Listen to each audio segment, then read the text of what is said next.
Tá. Beleza. Tá bom, então. Então, tá bom. Eu vou começar aqui agora. A aula dessa vez vai ser Introdução à Contabilidade e Análise de Empresas. A última vez a gente falou um pouco sobre matemática financeira, que vai ser um assunto que a gente vai voltar a abordar.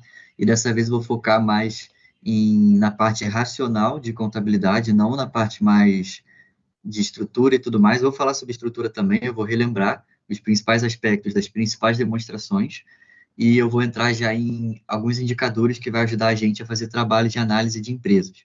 Então, vai ser um trabalho bem bacana e vocês vão começar a ter uma capacidade de olhar para companhias e entender se elas estão indo bem ou mal e fazer julgamentos acerca do que vocês acham sobre o negócio. Então, novamente voltando, o nosso foco ele é High Finance, então são áreas muito competitivas do mercado financeiro que exigem esses três pilares de conhecimento e são os conhecimentos que a gente vai usar tanto no dia a dia do mercado financeiro quanto nas competições que vocês vão fazer a partir desse mês. Os módulos, bom, igual eu falei, indicadores financeiros e fundamentos de contabilidade novamente, e eu já vou começar.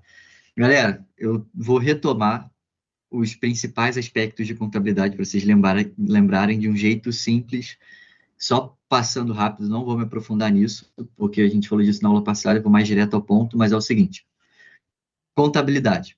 Para quem não é de contábeis, pode entender, para a finalidade de vocês, que é basicamente três demonstrativos contábeis, ou demonstrativos financeiros, são sinônimos. Balanço patrimonial, a DRE, que é o demonstrativo de resultado, que é onde vai o lucro e os custos, etc., e o fluxo de caixa. O balanço patrimonial tem o objetivo de mostrar tudo que a empresa tem de bens e direitos e obrigações para pagar, a posição financeira dela, o que ela tem. A DRE vai mostrar a lucratividade da empresa, então vai mostrar o que ela gera de receita, o que ela ganha dinheiro, o que ela gasta dinheiro. Então, paga custo, paga funcionário, etc., vai vir na DRE e o lucro final dela também. E o fluxo de caixa é literalmente fluxo de caixa. E quando eu digo fluxo de caixa, é entrada e saída de dinheiro. Então, é dinheiro entrando no bolso da empresa e dinheiro saindo no bolso da empresa, não importa se é por custo, receita ou não. Voltando então para o balanço patrimonial. O lado esquerdo é a aplicação do recurso e o lado direito é a origem dos recursos, e tudo isso tem que bater, tem que dar no mesmo valor. Então, o balanço sempre tem que balançar, igual eu falei nas últimas aulas, e o lado esquerdo a gente chama de bens e direitos, que é o ativo, e o lado direito, o passivo, que são as obrigações e o capital próprio, que é o patrimônio líquido. Então, os dois lados sempre têm que dar o mesmo valor, porque o dinheiro, a ideia é o seguinte, o dinheiro ele surge do lado direito e ele vai parar no lado esquerdo. Então, se os dois lados finais não baterem, se o total dos dois não bater, é porque tem alguma coisa errada. Então, retomando, balanço patrimonial, a parte mais importante. Sei que ficou um pouco confuso esse slide, mas eu vou explicar ele no detalhe. Aqui na esquerda tem o balanço. Igual eu falei, o lado esquerdo é ativo e o lado direito é passivo. Tudo que eu escrevi FIM é porque é uma conta financeira. E tudo que eu coloquei OP é uma conta operacional. João Pedro, por que é importante essa diferença entre conta financeira e conta operacional? Porque as contas operacionais fazem parte do capital de giro e têm impacto no negócio da empresa. E as contas financeiras não. Elas têm uma funcionalidade diferente. E, igual eu falei, como vocês podem olhar aí no balanço, no ativo e passivo, eles batem. Os dois dão 164.300, porque tem que ser assim, sempre. E na direita tem algumas fórmulas, que são as fórmulas principais do balanço que vocês precisam saber. Então, sempre que a gente, quando for analisar a empresa, se referir a capital próprio, se refere a patrimônio líquido. Por que capital próprio é patrimônio líquido? Porque o patrimônio líquido é o capital, né, dos sócios acionistas do dono. E lá fica o lucro acumulado e o capital social. E capital social é o dinheiro que o dono coloca na própria empresa. Então, o exemplo que eu lembro que semana passada eu dei do Igor. Quando o Igor abriu uma empresa, ele vai ter que integralizar um capital, ele vai ter que colocar dinheiro na empresa que ele abriu. Esse dinheiro que o sócio coloca na própria empresa vai para a capital, que está lá no patrimônio líquido, no lado direito. E o dinheiro que, por exemplo, que um banco vai dar para a empresa não é capital, porque ele não faz parte da empresa, ele é externo, e aí vai para empréstimos e financiamentos, é uma dívida para a empresa, e é isso. Capital de terceiros, quando a gente se refere, é sempre o passivo, porque é dos outros, e não é da empresa e nem do sócio, então ele é literalmente terceiros. Capital próprio é o patrimônio líquido, que é o capital dos sócios, e o ativo é tudo que a empresa tem. E capital de giro é o seguinte, lembrem-se disso, capital de giro é muito importante, a gente vai ver ele várias vezes. O capital de giro é o ativo e o passivo operacional, de curto prazo, por isso que está C. As siglas são PL, é patrimônio líquido, que é aquele pedaço do balanço inteiro ali, o capital e lucro acumulado, tudo isso somado ao patrimônio líquido. E quando eu falo AC, é igual eu expliquei na aula da semana passada, que é ativo circulante, ou seja, ativo de curto prazo. Se vocês olharem para o ativo, vocês vão ver que eu separei numa caixinha terrenos e veículos. Isso tem um nome, é ativo imobilizado, ou seja, um ativo que não é de curto prazo, ele é um ativo não circulante. O resto é ativo circulante, que é o caixa, bancos, contas a receber e estoque. Esse é ativo circulante. E o capital de giro é o ativo circulante e o passivo circulante operacional. Beleza, pessoal? Então, vamos lá.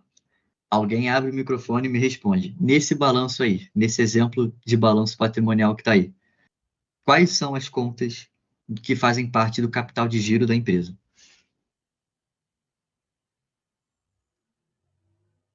E aí, quem é que vai interagir comigo? Contas a receber, estoques no lado ativo, no lado passivo, contas a pagar, fornecedores e impostos, Exato. Por quê? porque são as partes do ativo circulante e do passivo circulante operacionais de cada parte do BP. Exatamente. São as contas operacionais do ativo circulante e do passivo circulante. Financiamentos não é porque ele é financeiro, obviamente. Então, é isso. Alguém tem alguma dúvida? Vocês entenderam o que é capital de giro? Entendido. Perfeito. E aqui é o exemplo real de um balanço que eu mostrei na aula passada. Eu coloquei ele aqui de novo, porque eu já quero dar um exemplo de novo sobre ele, que é um balanço de uma empresa, uma indústria farmacêutica chamada Altair. E agora eu quero que alguém que não é de contábeis, por favor, porque vocês já têm a malícia da parada, mas alguém que não é de contábeis, pegue de exemplo, pode ser de 2022, 2023 ou 2024, qualquer ano. Um ativo e um passivo que faz parte do capital de giro.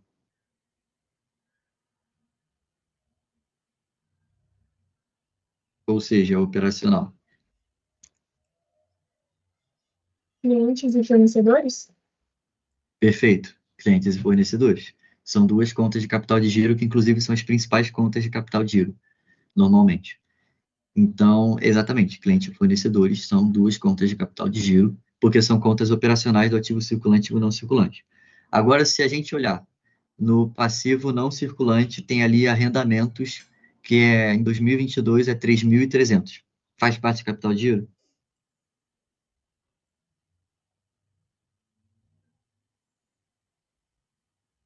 Bem aqui, inclusive. E aí, galera, faz parte de capital de giro essa conta de arrendamento?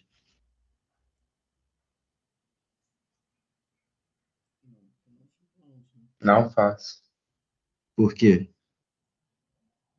porque está no passivo não circulante. Exatamente, porque está no passivo não circulante e capital de giro é só ativo circulante e passivo circulante, que é metade de cima do balanço. As contas operacionais desses dois subsegmentos. Aqui eu estou, bom, reexplicando quais são as principais contas do balanço, que no ativo circulante é caixa, clientes, que é a conta a receber, são sinônimos, estoque, adiantamento a fornecedores, e no ativo não circulante são aquelas que eu falei na última aula, que são contas permanentes, investimento imobilizado, intangível, que eu expliquei detalhadamente cada uma delas na última aula, mas assim, eu vou liberar o vídeo da última aula também, então vocês vão poder relembrar, mas essas são as principais contas, não vou me aprofundar muito nisso. E a mesma coisa para o passivo, que tem passivo circulante, passivo não circulante, as principais contas deles, e o patrimônio líquido, que é o capital dos sócios. E aí, de novo, as principais equações do balanço patrimonial, que, lembrando, é esse demonstrativo aqui que eu estou mostrando para vocês, que ele quer mostrar bens e direitos da empresa, tudo que a empresa tem de obrigação e tudo que ela tem de próprio. E aí são as fórmulas básicas, é tudo muito simples, na verdade, as fórmulas, é só você entender a estrutura do balanço, você decorar essa estrutura aqui, de ativo circulante, ativo não circulante, passivo, patrimônio líquido. No caso, teria passivo não circulante também, mas aqui, como é uma forma resumida do balanço patrimonial, acaba que só tem passivo. Mas, entendendo essa estrutura de lado esquerdo, direito, circulante, não circulante, fica tudo muito claro, que é basicamente o resultado dessas fórmulas. E agora a gente vai entrar na DRE e no fluxo de caixa, que são muito importantes, inclusive a DRE costuma ser mais importante do que o balanço. É a primeira coisa que você olha, geralmente, quando você vai analisar uma empresa. Aqui, na esquerda, tem uma estrutura de DRE completa, que o pessoal de contábeis já está bem familiarizado, mas eu vou passar por ela no detalhe e as principais contas da DRE e explicar o que cada um significa. Antes eu vou mostrar essa DRE resumida aqui. Vou lembrar para vocês. A DRE é o seguinte, o balanço é o que o pessoal fala que é uma foto. Então, o balanço, ele é basicamente o que a empresa tem no momento. Então, em dezembro de 2024, o que a empresa tem de dívida, o que a empresa tem de funcionário, o que a empresa tem de fornecedor para pagar, o que ela tem de clientes. É isso? Beleza, é isso. A DRE é diferente. A DRE, ela não é uma foto, uma coisa fixa, ela é uma cascata, ela vai de cima para baixo, ela é um caminho até chegar no lucro líquido, que pode ser negativo, e se for negativo vai ser prejuízo. E o caminho sempre começa na receita. Receita é da onde vem o dinheiro da empresa. Então, se a Nicole tem um escritório de contabilidade, ela ganha dinheiro prestando serviço de contabilidade, o dinheiro que ela ganha prestando serviço de contabilidade vai entrar aqui nessa primeira linha, na receita líquida. Mas vamos supor que a Nicole, ela gasta dinheiro com software de contabilidade que ela usa para trabalhar. Então, faz parte do custo de produção, entre aspas, do custo do serviço dela. Então, vem para cá para CMV. CMV é o custo, inclusive, tá, galera? CMV e custo são sinônimos. E aí, se a gente tem a receita líquida, a gente tem o CMV, a gente chega no lucro bruto, que é um menos o outro. E aí a gente tira a despesa, chega no lucro operacional, que é o EBIT, são sinônimos. EBIT é só o nomezinho em inglês para lucro operacional, que é operacional porque você tira todos os gastos que são operacionais, porque os próximos são financeiros. E aí, mesma coisa, você segue o fluxo. Aí você tira resultado financeiro. Resultado financeiro, geralmente, ele é resultado de contas financeiras. Então, se a empresa tem um investimento, o investimento rende dinheiro para ela, isso não é receita, porque não é operacional. Isso é receita financeira. Não é receita líquida, perdão, é receita financeira. Se a empresa tem dívida, ela tem que pagar despesa financeira, ou seja, vai pagar juros da dívida que ela tem, vai para a despesa financeira que fica aqui dentro de resultado financeiro. Esse resultado financeiro, ele é uma somatória de receita financeira menos despesa financeira, beleza? Então, aqui está negativo, menos 1.500. Significa que a empresa ela tem mais juros para pagar do que juros que ela recebe. É basicamente isso. Se ela tivesse mais juros que ela recebe de investimento ou outros ganhos financeiros do que ela paga de despesa financeira, de juros, essa conta seria positiva. Mas não é muito comum essa conta ser positiva, não. Geralmente as empresas sempre pagam mais juros do que tem receita financeira, tá? Impostos e depois você chega no lucro líquido. Então a DRE é simples, é um caminho. Ela começa em cima e vai até embaixo. E o objetivo é você ir tirando tudo que a empresa gasta. Então, o que ela paga de custo, o que ela paga de despesa, que é funcionário, conta de água, conta de luz, o que ela paga de juros, o que ela paga de tributo, até chegar no lucro líquido. E na DRE, a gente tem as margens, que eu vou explicar ela mais na frente, eu já expliquei semana passada, mas eu vou entrar no detalhe nelas daqui a pouco, que é basicamente você pegar, exemplo, a margem líquida, que está aqui, que é 0,3%. Eu vou pegar o lucro líquido e eu vou dividir pela receita líquida lá em cima, vai dar um percentual. Esse percentual é a margem da empresa, que é a forma que a gente traz a DRE da empresa de uma forma percentual que ela fique relativa. Então, relativa, eu quero dizer que ela é comparável com outras empresas. Porque, por exemplo, essa empresa aqui, ela dá lucro de 4 mil. 4 mil é pouco ou é muito? Tá bom ou não? A gente não sabe. Como é que a gente vai saber? Se a gente comparar com outras empresas. E como é que a gente faz para comparar com outras empresas? Usando a margem. Então, uma empresa que tem lucro de 4 mil, eu quero comparar ela com uma empresa que tem lucro de 4 milhões. pô, vai ser difícil, porque o tamanho das empresas é muito diferente, o volume é muito diferente. Como é que eu faço para comparar com a mais lucrativa? Olhando margem. A que tiver mais margem líquida, que é essa linha aqui, que é um percentual, então, como ela é percentual, ela é igual para todas as empresas, independente se o tamanho da empresa, eu consigo saber qual é a mais lucrativa. Então, é para isso que existem as margens. E aqui está uma estrutura completa da DRE. Aqui é uma estrutura resumida, e aqui é a estrutura completa. E explicando mais da estrutura completa da DRE, novamente, ela é o seguinte: ela começa na receita líquida, que é da onde a empresa ganha dinheiro. Então, são empresas que prestam serviço de tecnologia. O dinheiro que ela ganha prestando serviço de tecnologia, isso é receita, entra na receita líquida. Aí tem o CMV. O CMV, ele é o custo. O CMV custa a despesa. Igual a gente anotou aqui, é o custo para produzir a mercadoria e serviço. Então, no CMV, o que vai ter de CMV? Se uma empresa ela é revendedora, ela é comercializadora, então você compra produto e vende. Igual farmácia, por exemplo, não produz, você compra e revende. O custo dela também vai ser, inclusive vai ser na maior parte, matéria-prima não, perdão, o próprio produto. Então, uma farmácia que compra remédio e depois revende o remédio, o dinheiro que ela gasta comprando remédio é o custo, que vai estar aqui dentro do custo, junto com outras coisas. Então, salário de quem é operacional, então do atendente da farmácia, vai ser custo também. Tudo que está envolvido a produção da empresa. O que faz ela ganhar dinheiro vai ter custo. O D&A é abreviação para depreciação e amortização, mas para simplificar, vocês podem entender só como depreciação, beleza? Então, sempre que tiver um D e um A, um D&A em inglês, no caso, é depreciação, e essa depreciação está dentro do custo, beleza? Ela faz parte do custo. Então, vamos lá. A empresa tem depreciação, e depreciação é uma coisa que ela, entre aspas, perde. Então, a depreciação, ela é uma coisa, é como se fosse um custo, mas ela não é como se fosse, ela literalmente é um custo e uma despesa. E a depreciação pode estar dentro dos dois. Então, eu vou dar um exemplo do Excel para poder ficar mais claro. E aí vocês me confirmem, por favor, rapidinho, vocês estão vendo o Excel aparecendo aqui. O Excel está aparecendo, galera? Sim. Sim. Perfeito. Então, é o seguinte, a empresa ela tem a receita, ela tem o custo, que é o CMV, são sinônimos. Opa. E ela vai ter a depreciação. Como é que funciona isso? E ela vai ter despesa também, na verdade. Vamos lá.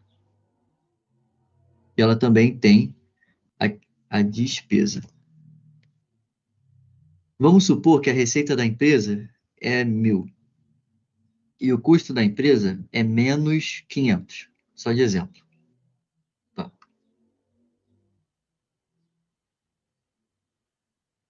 A despesa é menos 200. Então, e a depreciação, vamos supor que ela é menos 50. Onde é que vai estar a depreciação? Onde é que vocês vão conseguir descobrir o valor da depreciação e saber quanto que ela vale, quanto que ela está? A forma mais fácil de achar a depreciação no fluxo de caixa, que eu vou mostrar para vocês depois, mas a depreciação, ela sempre vai estar dentro de custo e dentro da despesa. Então, a depreciação é menos 50. Mas vamos supor que desses menos 200 aqui da despesa, 25, menos 25 é depreciação. Então, 25 da despesa é depreciação. E os outros 25 da depreciação está aqui no custo. A depreciação ela pode se dividir de qualquer forma, depende da empresa. Depende da onde o dinheiro vai. Se a depreciação for de maquinária agrícola e a empresa é uma empresa agrícola, essa depreciação vai estar mais em custo do que em despesa. Agora, se a depreciação é de uma empresa que ela é uma farmácia e a empresa tem um carro, por algum motivo, e o carro deprecia, essa depreciação não vai ser custo, essa depreciação vai ser uma despesa, porque o custo ele está envolvido na produção da companhia, a despesa é diferente. Então, a depreciação ela pode se dividir em qualquer proporção dentro de custo e dentro de despesa. Não tem regra, mas a única regra que tem é que ela vai estar dentro desses dois, beleza? Ela vai estar dentro desses dois. Por que isso é importante? Porque depois eu vou chegar em EBITDA, que é o seguinte, Esse CMV aqui, vocês estão vendo, ele é 1.092.000. E esse DNA de custo aqui significa que a parte da depreciação que está dentro do CMV, já está aqui dentro, a gente só colocou separado para vocês verem, é de 400 mil. Significa que desse 1.092.000, 400 mil é depreciação. Vocês entenderam?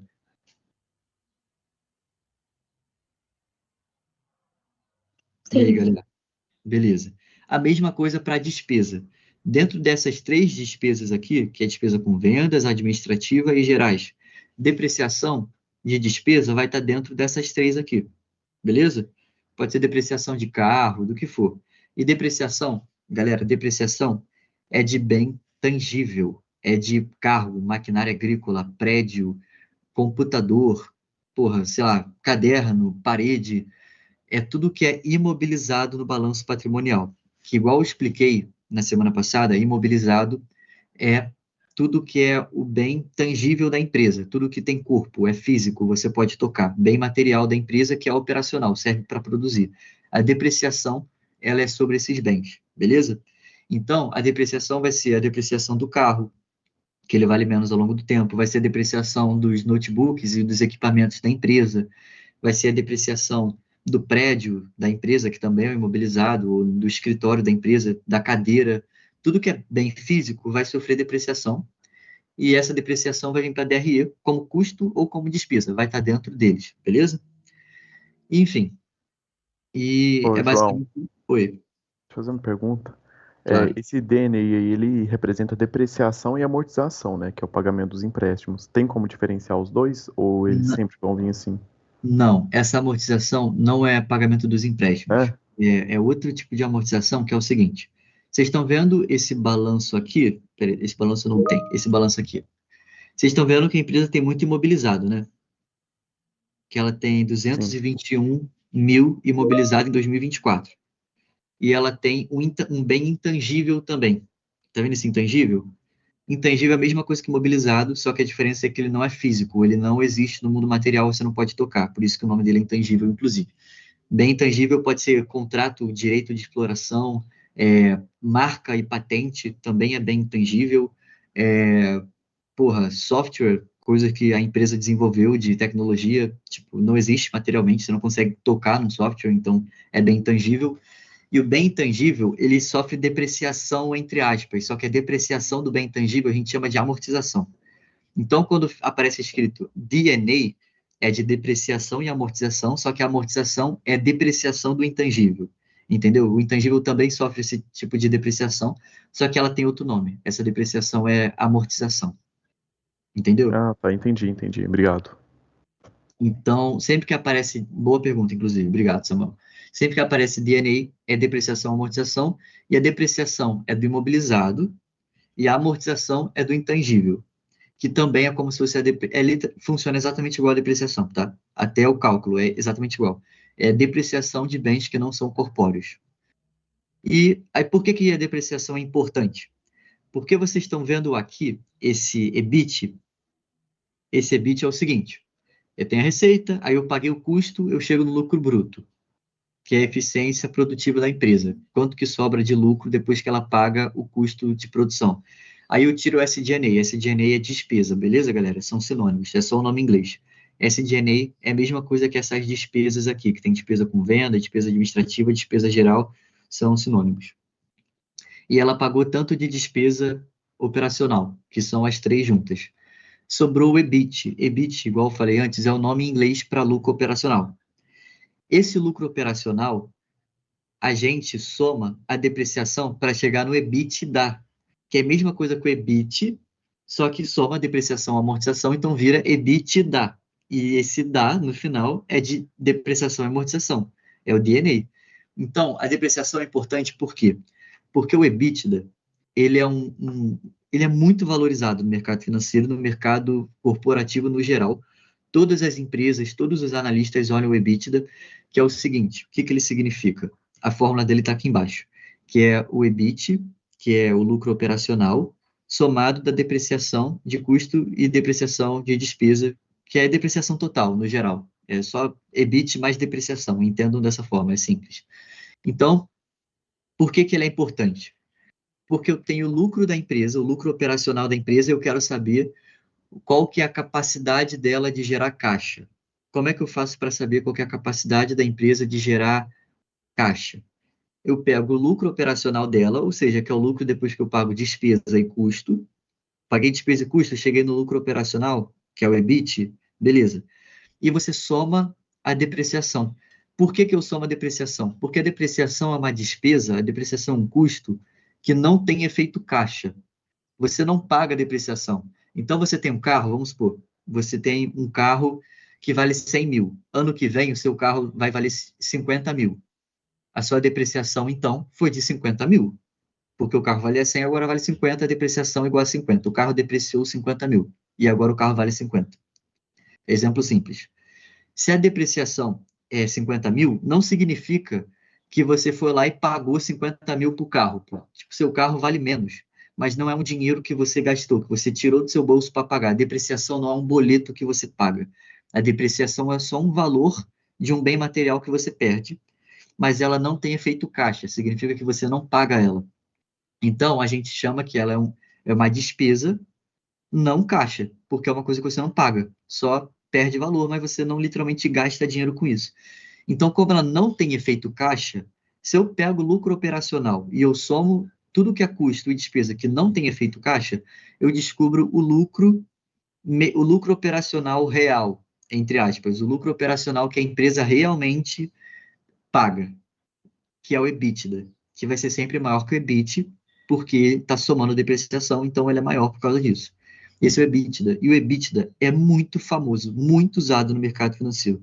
Cara, muito mesmo. Vocês não têm ideia do quanto ele é importante. E por isso que eu estou explicando pra caramba depreciação, porque EBITDA é uma coisa que vocês vão usar e vão ter contato muito, muito, muito, muito, em todo o trabalho de análise. Vai ser o que vocês mais vão ter contato, vai ser o EBITDA. É um termo que todo mundo conhece no mercado. Então, vocês precisam entender que o EBITDA é o lucro operacional somado da depreciação. E o lucro operacional é receita, pagou custo, sobrou lucro bruto. Depois do lucro bruto, você paga despesa. Pagou despesa, chegou no lucro operacional. É só isso, é um evento de cascata, vai descendo, de cima para baixo. Beleza, pessoal? Ficou claro? Alguma dúvida até aqui? Alguma coisa que não ficou clara? Tá tudo bem? Posso Quanto continuar? maior o EBITDA, melhor para a empresa, né, João? Quanto maior que você falou? Isso. Exato. Quanto maior o EBITDA, melhor para a empresa. Esse EBITDA ele ignora as despesas, todas as despesas financeiras, não é? Então, tipo, juros, pagamento de qualquer tipo de despesa financeira. Exato, ele ignora, ele não considera, porque esse tipo de despesa não é operacional, é financeira.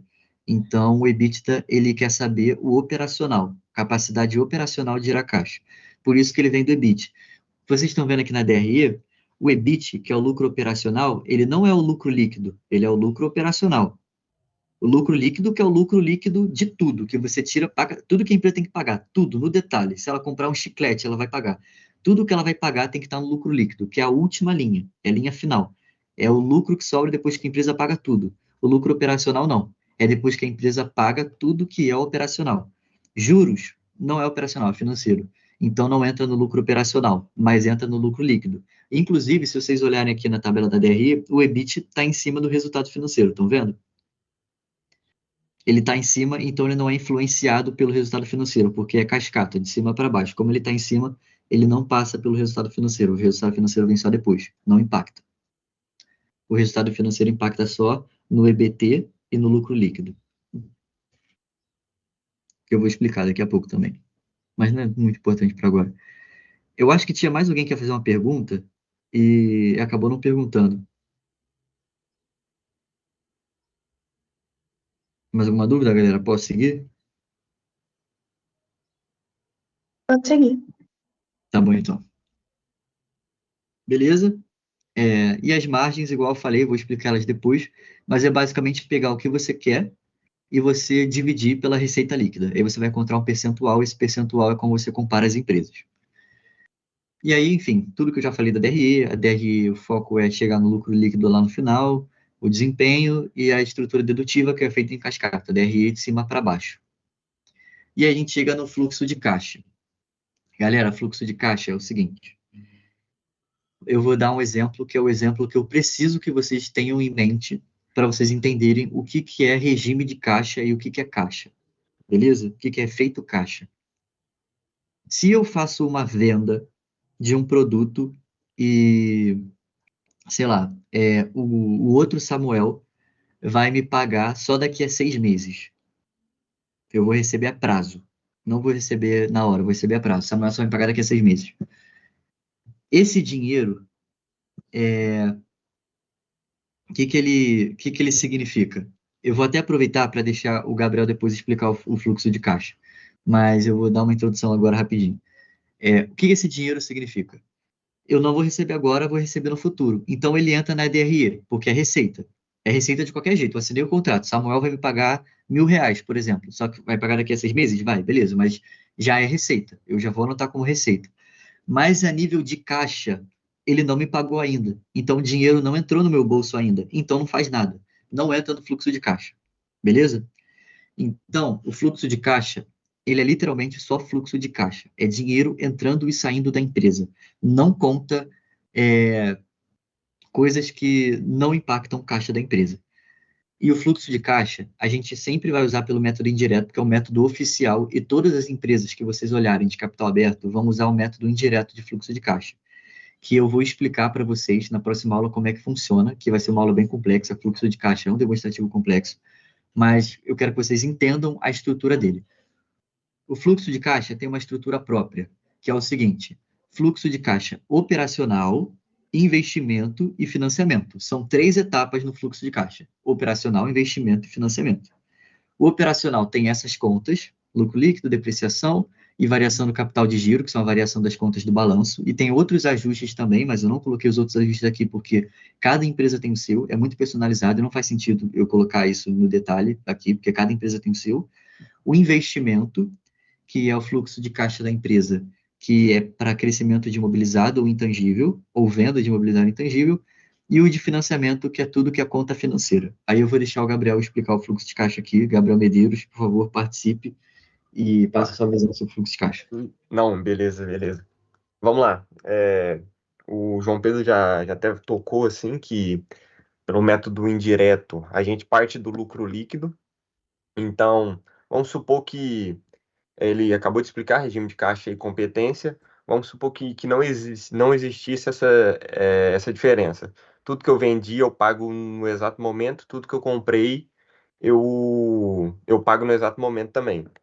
Nesse sentido, vocês concordam comigo que meu lucro líquido seria o quanto que eu gerei ou consumi de caixa?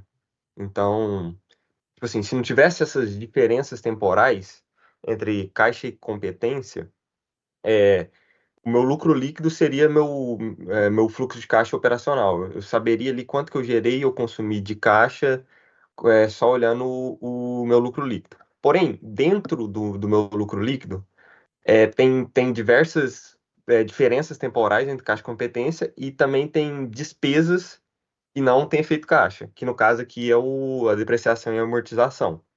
Então, nesse sentido, nessa empresa ela teve um prejuízo, então ela não teve lucro, ela teve um prejuízo. Porém, a gente quer saber quanto que desse lucro, desse prejuízo, assim, quanto que foi. Acabou. Aí. Quanto desse lucro líquido, quanto que foi despesa que tem efeito caixa. Então, tipo assim, nesse caso, foi, tipo assim, tirando, a gente pegou o lucro líquido e somou com a depreciação e amortização, a gente viu que resultado que tem efeito caixa, que então, tipo assim, que eu vou ter que pagar ou receber, a gente teve meio que um lucro de 20 reais. Porém, para a gente, nesse período, a gente teve que financiar nosso capital de giro. O que que significa? Ou a gente teve que pagar mais fornecedores, pagar mais rápido os fornecedores, ou a gente teve que dar mais prazo para o cliente. Então, ao invés de vender à vista, a gente teve que vender a prazo. Então, a gente teve uma receita, porém a gente não caiu no nosso caixa. Ou a gente teve uma despesa e a gente conseguiu postergar e também não teve efeito no nosso caixa. Exato. Nesse sentido, essa variação de capital de giro, que está menos 50, significa que a gente, dessa receita, a gente teve um descasamento temporal de R$ 50 negativo. Então, tipo assim, eu tive que pagar R$ 50 a mais ou adiantar R$ 50 para conseguir fazer nesse meu período, para eu conseguir fazer minha atividade. Exatamente. Tem uma coisa importante também, pessoal, que lembra que eu expliquei que era capital de giro aqui no balanço? Uhum. O capital de giro que está aqui, que é o ativo operacional de curto prazo, ativo circulante operacional de curto prazo, e passivo circulante operacional de curto prazo, óbvio, porque é circulante, que são essas aqui, esses que tem OP aqui. No caso do ativo, contas a receber estoque, porque esses dois são de curto prazo, esses outros dois aqui são de longo prazo, são imobilizados, então não entra no capital de giro, só entra no capital de giro operacional de curto prazo. Esses dois mas esses três, tudo isso é conta operacional, então é capital de giro. Conta operacional de curto prazo, então é capital de giro. Esse capital de giro varia de um ano para o outro. Ele muda. Então, em 2024, vamos supor que o capital de giro, que é basicamente o pegativo operacional e passivo operacional de curto prazo, e subtrai os dois, vamos supor que é 100 e 70. Vai dar 30 em 2024. E vamos supor que 2025 é 20. Então, era 30, virou 20, caiu R$ 10. Se caiu R$ 10, vai vir aqui para a variação do capital de giro, menos 10. Essa variação do capital de giro aqui é o valor do capital de giro de um ano para o outro. Porque a DFC, no método indireto, ela é de um ano para o outro. É assim que ela funciona. Eu tenho as contas de capital de giro de 2024. Que são os ativos operacionais e passivos operacionais de curto prazo de 2024, que vão estar lá no balanço. Vocês é só olhar lá e vão ver. A variação delas de 24 para 25 vai ser a variação de capital de giro que vai entrar no fluxo de caixa aqui no pedaço operacional. Vocês entenderam? Então, essa variação de capital de giro que está aqui é o quanto uma conta varia de um ano para o outro, que geralmente a gente usa ano, mas pode ser trimestre, qualquer período que vocês quiserem, mas geralmente a gente usa ano, é muito melhor. E além dessa conta tem lucro líquido e depreciação.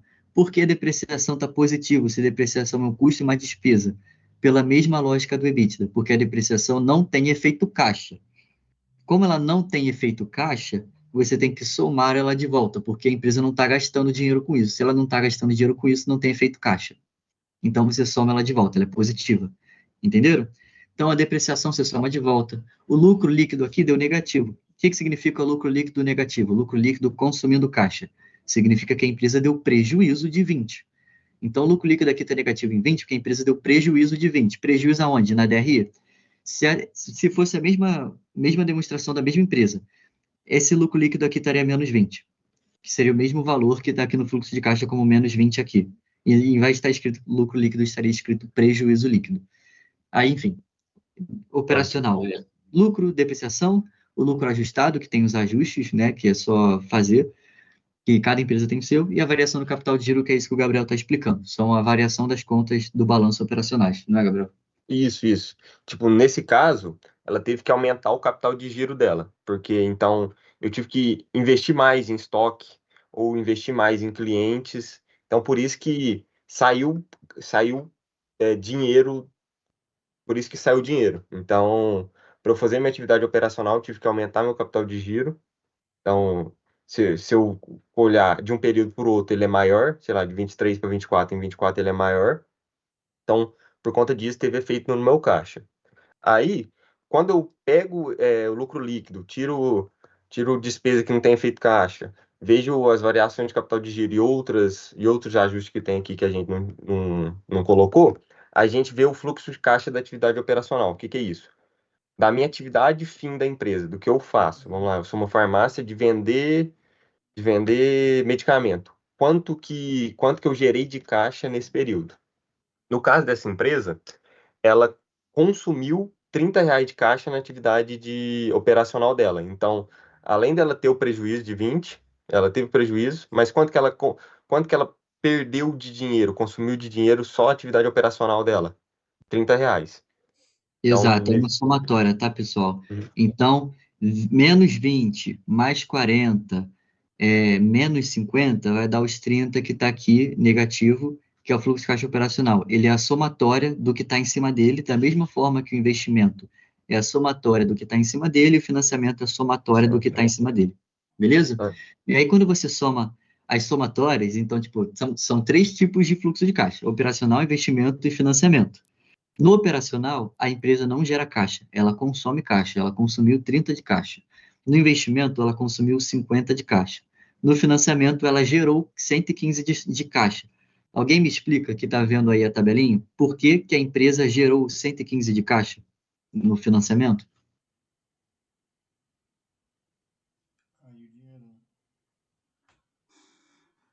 Porque ela pegou muito empréstimo no período. Exato, ela captou 100 de dívida. E lembrando, galera, isso aqui é caixa. Aí, se importa, o valor que é positivo e negativo, ele se relaciona com o dinheiro entrando e saindo. A empresa captou dívida, ela iria para o balanço como passivo, mas aqui ela vem como um valor positivo, por quê? Concorda comigo que quando a empresa ela capta a dívida, ela contrata empréstimo, o dinheiro do empréstimo não entra no bolso dela, não entra no caixa dela, na conta bancária, sei lá. Então é uma entrada de caixa. Isso é positivo para o caixa da empresa, dinheiro entrando. E quando ela paga a dívida, é negativo porque o dinheiro está saindo, ela está gastando dinheiro pagando dívida. Entenderam? A lógica é simples. E aqui é muito importante falar também que a lógica é essa, de gasto e não gasto de caixa. Então, quando a gente tem no balanço a conta estoque, e a conta estoque era 50 no ativo, e agora a conta estoque é 100. Significa que a empresa comprou 50 de estoque. Concordam comigo? De um ano para o outro. Se ela comprou 50 de estoque, isso vai vir para o fluxo de caixa operacional. Aqui dentro do capital de giro, porque é uma conta operacional, estoque. Negativo ou positivo?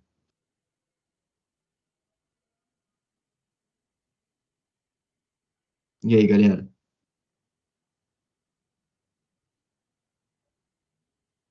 Negativo. Por quê?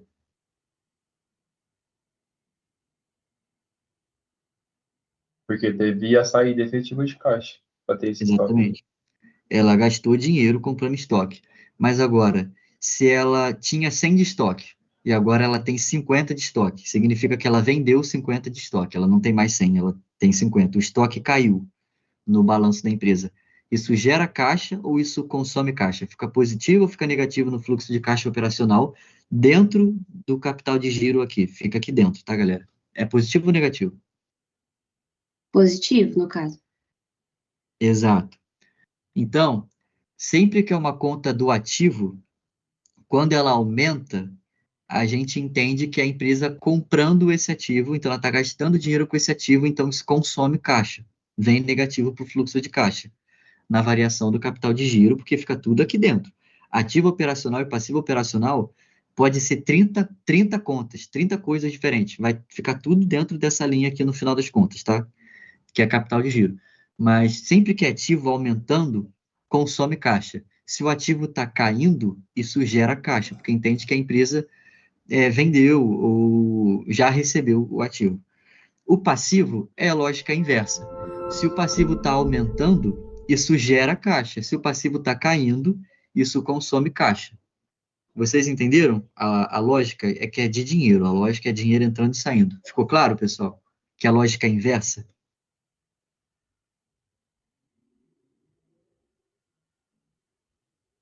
Hein? Ficou claro, galera? Sim. Sim. Perfeito. Enfim, a gente falou muito do operacional, porque é o fluxo de caixa mais relevante e mais complexo, o resto é simples. O fluxo de caixa de investimento, a gente chama ele de CAPEX no mercado financeiro, são sinônimos, tá? CAPEX e fluxo de caixa de investimento. Fluxo de caixa de investimento é o quanto a empresa compra e vende de imobilizado e intangível. Aqui está só imobilizado, mas é os dois, imobilizado e intangível, que é o que a empresa investe na estrutura da empresa, em ativos permanentes. Então, é literalmente investimento em maquinária agrícola, bens de capital, coisas caras que são duráveis, vão durar muito tempo, um prédio, um terreno, etc. Tudo isso é fluxo de caixa de investimento, que a gente chama de CAPEX, e que é basicamente imobilizado, aumentando ou caindo. Aqui, fica negativo porque a empresa está gastando dinheiro aumentando o imobilizado. Se o imobilizado está aumentando, ela está gastando dinheiro para aumentar o imobilizado, comprando, sei lá, terreno, então vem fluxo de caixa negativo. Entenderam?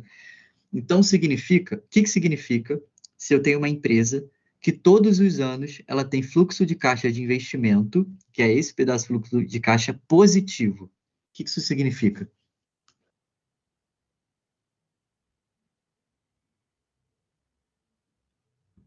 Ela tá vendendo Ela muito tá imobilizado? vendendo mais. Ela está vendendo muito imobilizado, exatamente, mais do que ela está comprando. E o que vocês acham disso? A empresa está vendendo os terrenos da empresa, vendendo trator, maquinária agrícola, maquinária de produção. O que vocês pensam disso? Eu penso que ela tá muito endividada ou ela tá por uma situação meio ruim para tentar liquidar grande parte do imobilizado dela, assim. Exatamente. Porque concordam comigo que não faz sentido a empresa sair vendendo equipamento, vendendo imobilizado, ela vai vender estoque. Por exemplo, a farmácia, se a farmácia, vamos supor que a farmácia tem um carro, ela vai vender o estoque, ela vai vender o estoque de remédio. Ela não vai vender o carro. Se ela está vendendo o carro, é porque tem alguma coisa errada. Concordam comigo? Provavelmente tem alguma coisa errada. Então, se tem uma empresa que todos os anos ela sempre vende imobilizado, é um sinal péssimo, é um sinal ruim de que a empresa está diminuindo de tamanho, beleza? Que ela está diminuindo em estrutura. Então, o fluxo de caixa, ele naturalmente, o de investimento, que é o CAPEX, ele sempre é negativo, porque a empresa ela costuma gastar dinheiro crescendo, gastar dinheiro em maquinária, etc. E o fluxo de caixa de financiamento, eu vou deixar o Pô, Gabriel só, explicar mais um pouquinho. Oi. só uma coisa no fluxo de caixa de investimento, assim, tem muita gente que confunde. É, no caso aí, ela comprou um imobilizado, gastou R$ 50. Isso daí não vai para despesa. Então, um ponto que, tipo assim, é muito importante, tipo assim, ressaltar é que esses R$ 50 não vai para despesa. Ele não é uma despesa, ele é um ativo meu. Então, vai ficar lá no meu ativo. Aí alguém pode perguntar, não, certo. Porém, é, você, você se tornou mais caro por ter mais imobilizado. Então, onde que eu vejo a despesa do meu imobilizado? Na depreciação e amortização. Então tipo assim, a compra não é uma despesa. Porém, por eu ter aquele ativo e estar usando ele, eu vejo a despesa dele na depreciação e amortização. Então, Exatamente. um ponto muito importante é fluxo de caixa de investimento não entra na despesa. Tanto que nem Exato. está no lucro líquido, assim, é outras coisas. Agora, Exatamente. passando Só para para dar um o... exemplo, pode ir, rapidinho, para pode poder ir. deixar mais claro, Uhum. se a, se a Maíra, ela vai comprar uma barra para colocar, uma máquina para colocar na academia de CrossFit dela. Essa barra não, perdão, essa máquina é um imobilizado, porque faz parte da operação e é uma coisa que ela não vai vender, ela vai usar. É como se fosse um meio de produção da empresa dela. Então, isso é um imobilizado. Isso não entra como despesa e custo, isso vai para o ativo, vai entrar no imobilizado, porque é o imobilizado dela e vai vir negativo no fluxo de caixa. Então, se for R$ 50, por exemplo, vai vir aqui no fluxo de caixa R$ 50 negativo e vai positivo no ativo imobilizado, lá no balanço patrimonial, que é o outro demonstrativo, 50 positivo, porque é o imobilizado a mais que ela tem. E aí, vamos supor que deprecia R$ 10 esse essa máquina de treino dela. Vai vir negativo no custo ou despesa, no caso vai ser custo, vai vir negativo menos 10 no custo, porque a depreciação é um custo ou despesa, mas nesse caso seria custo, porque faz parte da produtividade da empresa. E viria positivo no fluxo de caixa operacional de novo. Entenderam? Tipo, para onde as contas vão? Eu sei que é um pouco complexo, mas eu acho que eu consegui deixar claro. Ficou tranquilo?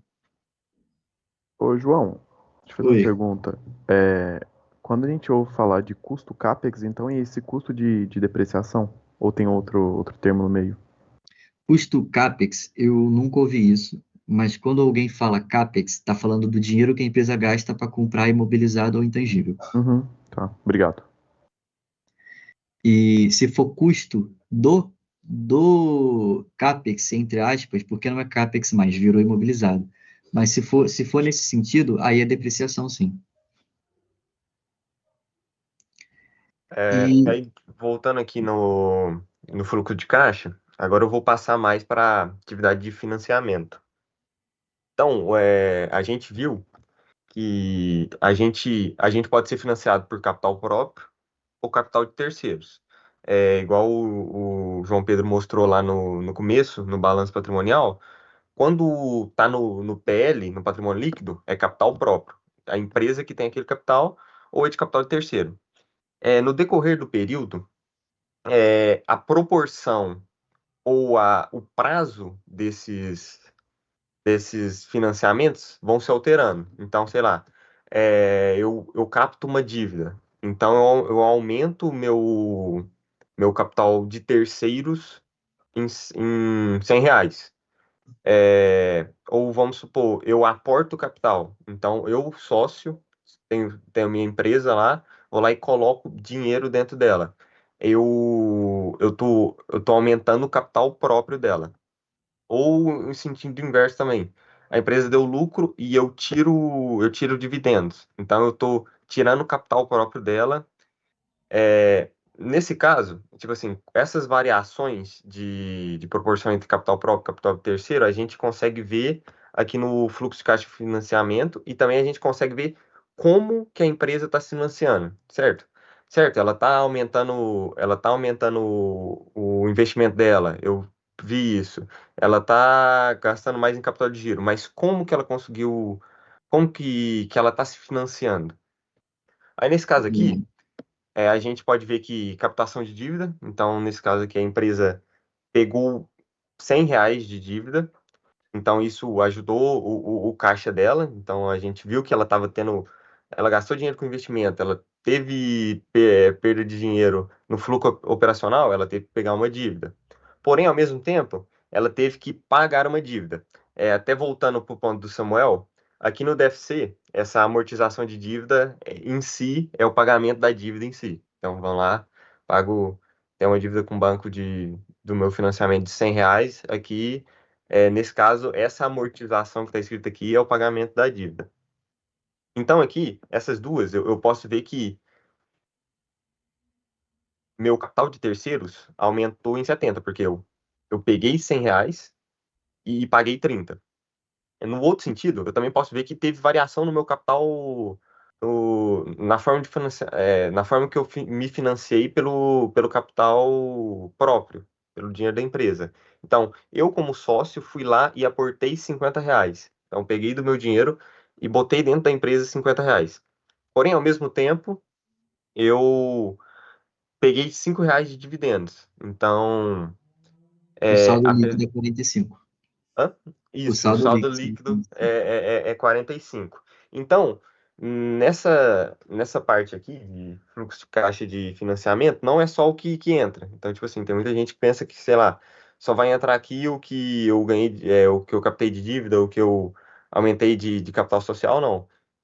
A saída também entra. Então, Exato. esse fluxo de caixa de financiamento pode ficar até negativo. Então, tipo assim, em um momento que eu não capto dívida e pago e amortizo muita dívida, ele vai ficar negativo. Por quê? Exatamente. E E ele tem pode, tipo, pode falar, só um pode falar. exemplo, Gabriel, Uhum, perdão. Como tranquilo. as coisas se conectam, tá? A empresa, vamos lá. A empresa, ela captou. Lembrem de uma coisa: aqui no balanço patrimonial, lembra, os demonstrativos são sempre complementares, tá? Eles se complementam. Vocês estão vendo que no passivo tem empréstimos, né? Que é a dívida da empresa, no balanço patrimonial. Aqui, empréstimos. Vamos supor que é a mesma empresa, tá? E aqui no fluxo de caixa dessa empresa, a gente está vendo que ela captou 100 de dívida e pagou 30 de dívida no fluxo de caixa de financiamento aqui embaixo. Significa que o endividamento no balanço vai aumentar ou vai diminuir?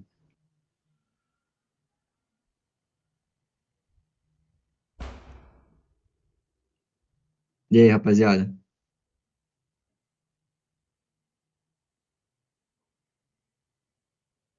Acho que vai diminuir, porque você já pagou parte da dívida, né, de 30. Então, só que você captou mais 100. Então, vamos supor que a dívida lá no balanço ela já era 100. Você captou 100 aqui no fluxo de caixa, virou 200, ok? Você pagou 30, agora é 170. Então, é o saldo desses dois, a captação e a amortização da dívida. Nesse caso, a empresa captou mais do que ela pagou.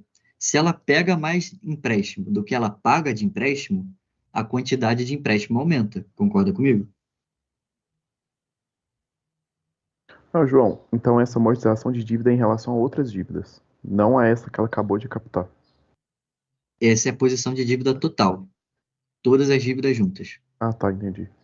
Aí, no Né? caso, pode ser a mesma dívida, sei lá, eu capito em janeiro e amortizo em Pode ser, maio. É. pode Mas não ser. necessariamente mas enfim. E agora, alguém de contábeis, por favor. Vamos lá. A empresa tem a operação de vender remédio, uma farmácia. E na operação, ela consumiu 30 de caixa, ficou negativo. E ela comprou algum carro por R$ 50. Então, o retorno imobilizado ficou negativo, menos 50 aqui. E ela, de financiamento, captou dívida. O caixa final, que é a somatória desses três, ou seja, 30 menos 50, 80. Menos 80, perdão. Aí, se eu tiro 115, vai dar positivo 35. A empresa ela gerou caixa no final. Todas as atividades em conjunto, a somatória desses três pontos aqui, deu 115. Beleza? Desses 115, significa que a empresa gerou caixa de 35 por causa do caixa de financiamento, mas isso significa que a empresa ela só está gerando caixa, ficou positivo aqui, 35 positivo. Ela só gerou caixa porque ela captou dívida para isso. Vocês entenderam? Então, assim, cada modelo de negócio tem seu perfil, tá? Cada empresa tem seu jeito de trabalhar. Tem empresa que não precisa de dívida, tem empresa que precisa de muita dívida. Mas aqui mostra que a empresa ela só gera caixa porque ela captou dívida para isso. E se ela não conseguir captar mais dívida, ela pode entrar numa furada, porque ela vai só consumir caixa. E se a empresa só consome caixa, vai chegar uma hora que ela não vai conseguir pagar suas obrigações. Beleza? Essa que é a parte racional que vocês têm que ter. O que eu quero de vocês não é ficar decorando a estrutura, saber a estrutura, entender ela é importante, mas eu quero que vocês tenham capacidade de olhar para isso aqui e pensar, cara, primeira coisa, o lucro líquido está negativo, a empresa deu prejuízo. Opa, a empresa já deu prejuízo, já não gostei muito. Espera aí. O fluxo de caixa operacional é negativo e ela ainda investiu em imobilizado. Pô, muito negativo. E ela captou 100 de dívida, cara. Tipo assim, o maior número do fluxo de caixa inteiro é 100, que é a captação de dívidas. Significa que a empresa está se alavancando. Então, vocês conseguirem já ter interpretações com o que vocês olham, ter capacidade de raciocinar sobre a informação que é passada para vocês. Conseguir olhar e ver, captação de dívida é 100. Porra, a maior conta sem ser 100 é 50, que é imobilizado e capital de giro. Caraca, ela está captando muita dívida, talvez. Outra coisa que vocês podem olhar, pô, ela deu prejuízo. Ela só deu caixa, o caixa só ficou positivo porque ela captou 100 de dívida. E como ela captou 100 de dívida, o fluxo de caixa de financiamento ficou 115, porque o sócio também aportou 50 e ajudou também. Mas assim, ela só fica positiva porque o fluxo de caixa de financiamento está carregando nas costas. E se chegar uma hora que ela não conseguir captar mais dívida? Se a taxa de juros subir, por exemplo, e ela tiver que captar dívida mais caro e começar a gerar muita despesa financeira, isso pode ser um problema. Então, a minha vontade com vocês é que vocês tenham capacidade de olhar para isso da mesma forma que vocês olham a DRE e conseguir tomar decisões e interpretar o que está ali. Porque decorar a estrutura, porra, é trabalho de decorar, caralho. Igual vocês decoravam fórmula de Bhaskara, porra, fórmula do etanol de CH3, CH2OH lá em química orgânica. É decoreba, e eu não quero decoreba. Eu quero que vocês entendam e tenham capacidade de interpretar racionalmente os números de uma empresa. Porque é isso que difere quem faz um bom trabalho de análise e quem não faz. E essa é a parte mais legal, na verdade. Essa é a parte divertida. E é nisso que a gente entra em indicadores, que é quando a gente olha a empresa e toma decisões sobre ela. Então, a gente tem indicadores operacionais, que são as margens, que é basicamente as coisas da DRE. Eu coloquei a fórmula aqui das margens e como se calcula. Então, a margem bruta é o lucro bruto dividido por receita líquida. Margem é a coisa mais simples que tem. É você pegar o que você quer, e pode ser qualquer coisa, e dividir pela receita líquida, que é a primeira linha da DRE. Você pega uma coisa e divide pela outra. E é sempre dividido pela receita líquida. Então, a margem bruta, ela é referente ao lucro bruto. Então, eu pego o lucro bruto e divido pela receita líquida. Porra, simples. Margem EBIT Eu pego o EBIT, que é o lucro operacional, são sinônimos, e divido pela receita líquida. Margem líquida, eu pego o lucro líquido e divido pela receita líquida. Margem EBITDA, eu pego o EBITDA, que é a mesma coisa, é sinônimo de lucro operacional mais depreciação, e divido pela receita líquida. Então, sempre que você pega um valor da DRE, que está aqui, por exemplo, tem a DRE aqui, receita, custo, lucro bruto, despesa operacional e EBIT. Mas vamos supor que eu não quero saber esses, eu quero saber qual que é a margem do custo, margem CMV. Eu pego o CMV da empresa e divido pela receita líquida. Deu negativo, óbvio, porque o CMV é negativo, é um custo que você paga, de 83,7%. Significa que a empresa, ela, de toda a receita líquida dela, 83,7%, que é boa parte, é quase tudo, é só para pagar custo. Ela não pagou despesa ainda, não pagou juros ainda e não pagou imposto ainda. Tem coisa para pagar. E só o custo consome 83,7%. Você já consegue ter uma interpretação sobre isso, entendem?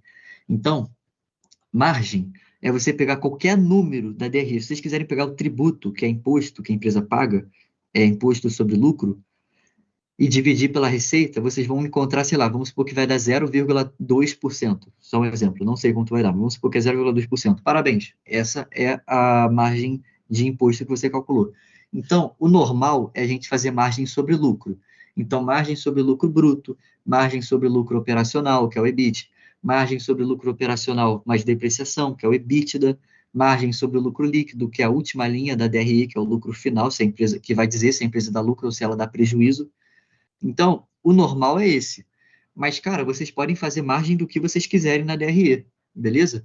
É só dividir pela receita líquida. É bem simples. Vocês entenderam como se calcula a margem? E aí, pessoal? Ficou claro? Tranquilo. Então, tá bom.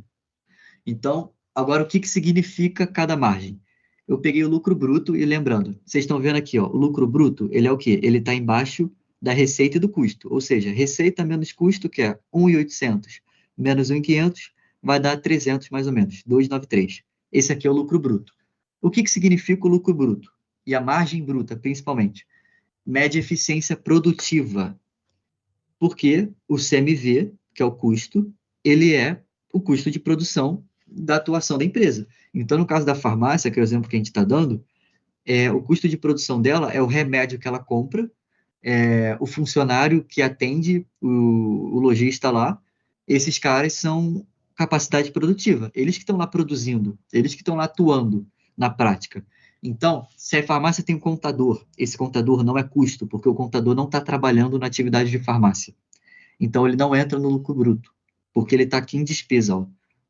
O contador, por exemplo, o advogado, sei lá, o gerente que não atua em farmácia, eles não estão em custo, eles estão em despesa operacional, beleza? Então, ele não entra no lucro bruto, porque ele está embaixo do lucro bruto. Ele não afeta o lucro bruto. Então, a margem bruta, ela mede eficiência produtiva, porque considera só o custo de produção, que é o CMV. Receita menos custo de produção tem eficiência produtiva. Margem bruta é o seguinte, que é o lucro bruto, mesma coisa. Margem bruta e lucro bruto. O que eles indicam geralmente? Normalmente, por setor, a margem bruta ela é mesma ou muito parecida com todas as empresas. Então, o setor agrícola, de revenda agrícola mais específico, todos vão ter uma margem bruta parecida. Setor de locação de veículos vão tender a ter uma margem bruta parecida. Setor sucroalcooleiro vão tender a ter uma margem bruta parecida. É regra? Não é regra, mas é uma tendência. Por que elas vão ter uma margem bruta parecida? Vou explicar para vocês. Vamos supor que a Maíra tem uma academia de CrossFit e eu abri uma concorrente do lado dela porque eu sou babaca. Eu quis abrir uma concorrente só de sacanagem do lado dela para atrapalhar o mercado dela. Concorda que a atividade é a mesma? Então, o custo de produção vai ser muito parecido? Da mesma forma que ela vai ter que ter alguns funcionários na academia dela, eu vou ter alguns funcionários no meu. Da mesma forma que ela vai ter que comprar as mesmas máquinas de treino, eu vou ter que comprar as mesmas máquinas de treino, porque a atividade é a mesma. Então, a produção é parecida por setor. Então, como a produção é parecida por setor, a margem bruta vai tender a ser parecida entre si. O que significa uma empresa ter uma margem bruta muito maior do que uma concorrente dela? significa que essa empresa tem alguma tecnologia foda que a outra empresa não descobriu ainda, mas em algum momento provavelmente ela vai descobrir, ou que ela tem algum poder de barganha muito diferenciado para ela conseguir ter uma margem bruta maior, porque a tendência é ser parecido. E vocês entenderam por que a tendência é ser parecido? Sim. Beleza.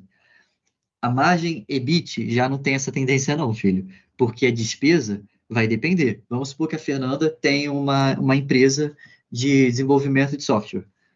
Cara, a empresa dela pode ter 10 funcionários e eu posso ter uma empresa que faz a mesma coisa com 2 funcionários. A despesa dela vai ser muito maior que a minha, porque ela paga muito mais funcionário que eu. E isso, mesmo sendo do mesmo setor, isso varia muito. Então, a margem não necessariamente vai ser parecida das outras margens. No caso, a margem bruta ela costuma ser muito, muito parecida, mas as outras não têm essa tendência. E a margem EBIT, ela é lucro operacional, que é aqui. João Pedro, esqueci. Por que o EBIT significa lucro operacional? E o que é lucro operacional? É lucro depois que você paga tudo que é operacional. E o que é gasto operacional? É despesa operacional e o custo. E o custo, ele é operacional também. Então, paguei tudo que é operacional, sobrou o lucro operacional. É basicamente isso. E a margem operacional é a eficiência operacional da empresa. Porra, é simples assim. Então, eu consigo comparar o quanto uma empresa, em relação a outra, é mais eficiente que a outra. Se eu tenho uma academia concorrente da Maíra e a minha academia tem uma margem EBIT maior do que a dela, a minha 30% dela é 25%, significa que eu tenho mais eficiência operacional. Eu gero mais lucro operacional, eu gasto menos com despesa e custo do que ela. A margem EBITDA é a mesma coisa, só que ela soma a depreciação, que são os gastos não caixa. Então, ela também mede a capacidade de gerar caixa, porque eu paguei tudo que é operacional e eu ainda somei o que não é caixa, o que eu não gasto dinheiro, mas entra como custo. Então, ela mede a minha capacidade de gerar caixa, porque eu estou somando de volta os gastos que não são caixa. Ela mede minha capacidade operacional de gerar caixa. E a margem líquida é a linha final. Se a margem líquida é negativa, significa que a empresa deu prejuízo. Se ela der positivo, significa que a empresa deu lucro e é o do lucro líquido final aqui. Beleza? Então, vamos lá. O lucro líquido aqui deu 4 mil positivo. A margem líquida deu 0,3%. Se fosse menos 4, vamos supor que seria menos 0,3%. É isso. A margem líquida é uma coisa que no mercado todo mundo olha. Todo mundo olha a margem de lucro de uma empresa para saber se essa empresa é lucrativa ou não. Se ela aguenta uma volatilidade e tudo mais. Então, margens é muito importante para vocês analisarem as empresas, beleza? É basicamente pegar o que você quer saber e dividir pela receita líquida. Simples assim. E aí, a gente tem a rentabilidade da empresa. A rentabilidade tem várias, mas os que são mais comuns e praticados no mercado são a rentabilidade para o sócio e acionista, que no mercado de investimentos e ações todo mundo olha, é como você mede o retorno do seu investimento em uma ação em uma empresa, por exemplo, o ROA, que é sobre ativo, e o ROIC, que é sobre investimento. E eu vou explicar todos eles, não é complexo, tá? Mas eu quero que vocês lembrem dos demonstrativos. O lucro líquido, ele está aqui, na DRE. O lucro líquido fica aqui, a última linha da DRE. O patrimônio líquido, que é a abreviação de PL, fica onde, galera? Vocês lembram? Qual que é o demonstrativo que fica o patrimônio líquido? Balanço. Fica no balanço patrimonial. Subir lá, inclusive, o patrimônio líquido está aqui, ó, do lado direito, aqui no balanço patrimonial. Se eu pego o lucro líquido, que é o lucro que a empresa gera, e eu divido pelo patrimônio líquido, simples de novo, uma coisa dividida pela outra, o lucro líquido aqui da DRI, que seria 4 mil, e divido pelo patrimônio líquido lá, que era, sei lá, vamos supor que é, sei lá, 4 milhões. Eu vou chegar num valor, e esse valor é o meu ROI. Quanto maior o meu ROI, maior o meu retorno sobre o PL. E por que PL? Porque quando você investe numa empresa, vamos supor que a Amanda, ela é a Petrobras. Sim, Amanda, exatamente, você é a Petrobras. E, porra, a Fernanda comprou uma ação da Petrobras por 10 mil reais. A Fernanda vai entrar no balanço da Petrobras no patrimônio líquido. A Fernanda vai fazer parte de capital. A Fernanda vai estar aqui, nesses 36 mil que estão aqui. Quando você compra uma ação de uma empresa, você faz parte do patrimônio líquido dela. E quando você divide o lucro líquido pelo patrimônio líquido, que você está dentro, você sabe quanto que é o retorno que a empresa gera, quanto que é o lucro que ela gera frente ao investimento dos sócios. É por isso que a gente faz dessa forma. Então, o ROI é o que a gente usa para calcular a rentabilidade dos sócios e acionistas, é a rentabilidade sobre o patrimônio líquido, e o motivo da gente usar o patrimônio líquido é porque o sócio, o acionista, até você, quando compra uma ação, você é um acionista, e você está lá no PL. Então, você quer saber o retorno sobre o PL, que você está dentro. O ROA é a mesma coisa, é o quanto a empresa gera de lucro por ativo operacional. O ROA não tem regra. Cada um faz de um jeito. Eu gosto de fazer por ativo operacional, mas tem gente que gosta de fazer ROA só de imobilizado. Então faz o ROA, pega o lucro líquido, e ao invés de dividir pelo ativo operacional inteiro, que não, nesse caso ativo operacional não é só de curto prazo, que é capital de giro, não, é ativo operacional total. Faz pelo imobilizado. E aí o lucro líquido dividido pelo imobilizado eu consigo medir o quanto do imobilizado da minha empresa, vamos supor que é uma maquinária agrícola, gera de lucro. E aí eu consigo medir a eficiência do uso dos ativos e o quanto de lucro e rentabilidade que os ativos da empresa geram. João Pedro, o ativo está onde? Está no balanço patrimonial. E quais são os ativos operacionais? São os ativos que, bom, não são os financeiros. Estoque é operacional, clientes é operacional, imobilizado é operacional, tudo isso é operacional, beleza? Então, é isso. O ROA é o lucro líquido dividido pelo ativo, mas se você quiser fazer ativo total também, beleza, cada um faz o ROA de um jeito. E o ROIC, ele é um pouco mais complexo a fórmula. Ele é NOPAT dividido por investimento, e eu coloquei a fórmula dos dois aqui. Investimento em finanças, quando a gente fala investimento para a empresa, é tudo todo o dinheiro que colocaram na empresa para ela dar retorno. Então, se a Amanda é um banco, a Amanda é o Itaú, e a Amanda vai emprestar dinheiro para a empresa de tecnologia da Fernanda, a Amanda ela vai querer retorno para essa parada, porque a Amanda está fazendo investimento. Quando um banco empresta dinheiro, ele cobra juros. E esses juros é a rentabilidade do investimento que o banco fez na sua empresa. Então, a Amanda colocou dinheiro na empresa da Fernanda através de um empréstimo, porque a Amanda é um banco. Esse dinheiro vai virar dívida. Para a Fernanda, que captou esse empréstimo com a Amanda, isso é uma dívida. E a dívida é para a Amanda, que emprestou o dinheiro ao investimento. Então, o investimento é o quê? Patrimônio líquido mais a dívida. Vamos voltar para o balanço inicial aqui, que é o balanço simples. Esse aqui.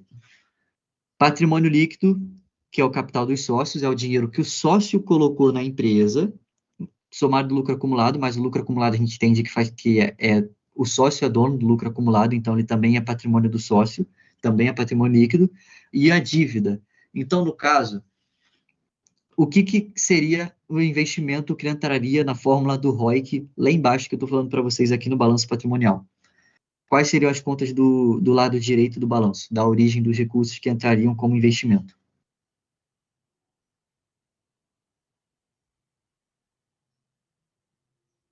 E aí?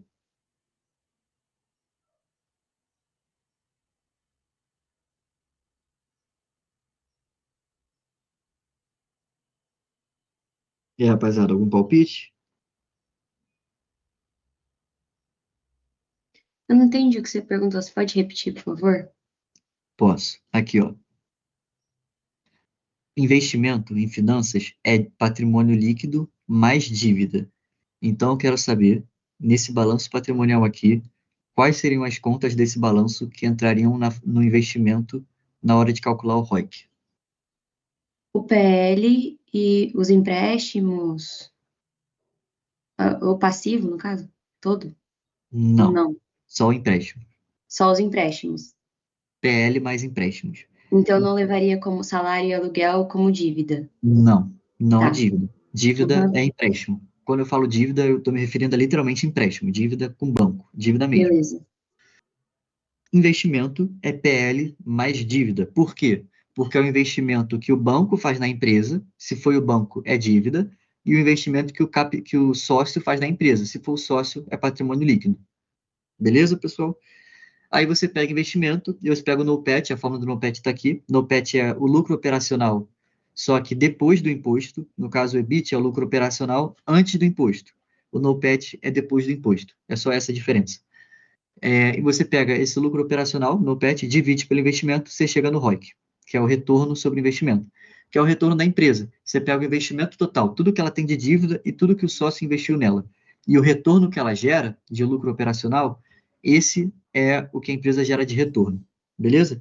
Esses são os indicadores de rentabilidade, que também são muito importantes, principalmente para analisar empresa de capital aberto para investimento. Todo mundo que analisa investir em empresa, investir em ação, inclusive vocês, se vocês tiverem vontade de investir em ação, vocês vão ter que entender isso aqui e saber olhar isso aqui, porque é muito importante você saber se a empresa dá retorno ou não dá retorno. Porque quando você investe, você vai querer que ela dê retorno. Se ela não dá retorno, não faz sentido você colocar seu dinheiro lá, você coloca em outro lugar. E os últimos índices, que são os índices de liquidez e alavancagem. E esses índices são bem simples de calcular, eu coloquei a fórmula de todos eles aqui. E eles basicamente medem a capacidade de uma empresa de honrar com as obrigações de curto prazo, no caso da liquidez. Então, vamos lá. Liquidez é o seguinte, é muito simples, a liquidez de todos é o mais simples. Eu tenho o ativo circulante, vou mostrar esse aqui, eu tenho o ativo circulante aqui, não tenho, galera, que é o ativo de curto prazo, meu ativo de curto prazo, tudo que eu tenho de curto prazo, deixa eu botar, esse laser point bonitinho aqui. Tenho ativo circulante, ativo de curto prazo, eu tenho passivo circulante, o passivo de curto prazo. Passivo circulante é a obrigação que eu tenho que pagar dentro de 12 meses, curto prazo. Ativo circulante é o direito e bens que eu tenho dentro de 12 meses. Nesse caso, em 2024, qual é maior? A empresa tem mais ativo circulante ou tem mais passivo circulante?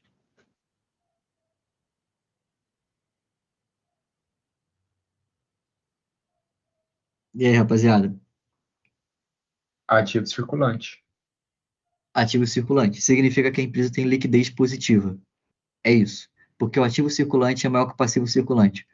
O que significa o ativo circulante ser maior que o passivo circulante? Significa que a empresa tem mais ativo de curto prazo do que passivo. Então, ela tem capacidade de pagar o passivo de curto prazo. Porque ela tem mais ativo de curto prazo. Entenderam? Ficou claro? Sim. Então, aqui, como é que você calcula a liquidez, que é a liquidez corrente, por exemplo? Ativo circulante dividido pelo passivo circulante. Isso vai dar um número. Se for maior que 1, é positivo. Se for menor que 1, é negativo. Vai dar 0, alguma coisa. E 0, alguma coisa significa que o passivo circulante é maior que o ativo circulante. Isso é um problema? É. Por quê? Porque significa que a empresa ela tem muita conta para pagar dentro de 12 meses, mas ela não tem recurso dentro de 12 meses para pagar as contas que ela tem para pagar. Então, ela tem mais obrigação de curto prazo do que ativo de curto prazo. Talvez ela não consiga arcar com isso, pela questão do prazo ser curto.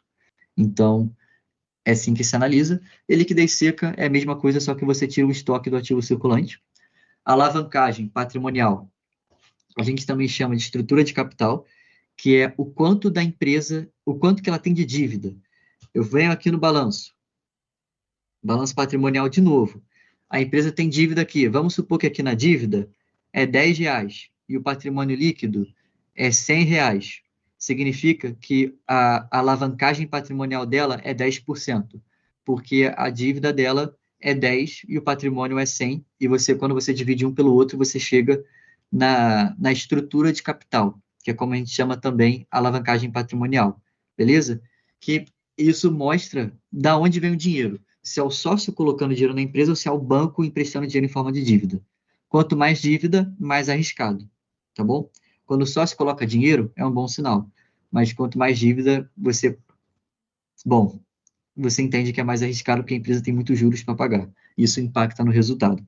Então, você pega a dívida no balanço patrimonial e divide pelo patrimônio líquido, você vai chegar no número, esse número é a estrutura de capital. Você pega a dívida, divide pelo passivo, você vai encontrar o quanto do passivo é dívida. Então, se eu tenho um balanço e 90% do passivo da empresa é dívida, porra, você liga um sinal vermelho. A empresa só se financia com dívida. O sócio não coloca dinheiro na empresa, o que é estranho, e todo o dinheiro da empresa vem de dívida. Significa que ela é muito alavancada. Então, assim, é uma outra forma de você analisar. Endividamento total, dívida sobre passivo total, é basicamente pegar a dívida e dividir por alguma coisa, você acha alavancagem patrimonial, e a dívida vai estar sempre no balanço, tá? Esses dois indicadores aqui, liquidez e alavancagem, você calcula eles só usando o balanço patrimonial. E a gente tem a alavancagem financeira, que também é referente à dívida. Eu já vou terminar a aula nesses últimos indicadores aqui, que é a alavancagem da empresa, que é a alavancagem da empresa no sentido de o quanto ela consegue pagar a sua dívida e os seus juros. Qual que é a capacidade da empresa de pagar juros? É parecido com a liquidez. Só que a liquidez é o quanto que ela consegue pagar de obrigação no geral. Quanto que ela consegue pagar de funcionário, de imposto, de conta de água e luz, etc. E a alavancagem financeira não. A alavancagem financeira é o quanto ela consegue pagar só de dívida e juros, beleza? Como é que eu calculo a alavancagem financeira do jeito mais tradicional, muito usado no mercado financeiro, e vocês vão ter que usar isso em competição, porque esse aqui é o padrão de alavancagem. É a dívida líquida, e a dívida líquida eu não coloquei aqui a fórmula dela, mas ela é basicamente a dívida menos o caixa. Eu pego a dívida, que está aqui no balanço, a dívida, empréstimos e financiamentos, que está aqui no balanço, esse é a dívida, empréstimos. E eu subtraio, tiro o caixa da dívida, eu chego na dívida líquida, porque a dívida que está no balanço é a dívida bruta. Se eu tiro o caixa, eu chego na dívida líquida, simples. Eu vou até colocar a fórmula depois, antes de eu mandar esse material para vocês no grupo. E essa é a dívida líquida que está aqui na fórmula. E se eu pego a dívida líquida e divido pela EBITDA, eu chego num número. E esse número mostra o quanto eu tenho de dívida e o quanto a empresa gera de EBITDA, que é a capacidade operacional de gerar caixa, que eu já expliquei para vocês, já coloquei até a fórmula no material. Se a empresa tem muita dívida e ela tem pouco EBITDA, significa que ela não consegue gerar lucro operacional de caixa, e ela não tem capacidade operacional de gerar caixa o suficiente para poder pagar a dívida dela. Entenderam? Se eu tenho muita dívida, isso daqui vai dar um número muito grande. E um número muito grande, nesse caso aqui, é ruim, porque o numerador da fração é a dívida. Então, você pega a dívida líquida, divide pelo EBITDA, você vai chegar num número, esse número é a sua alavancagem financeira.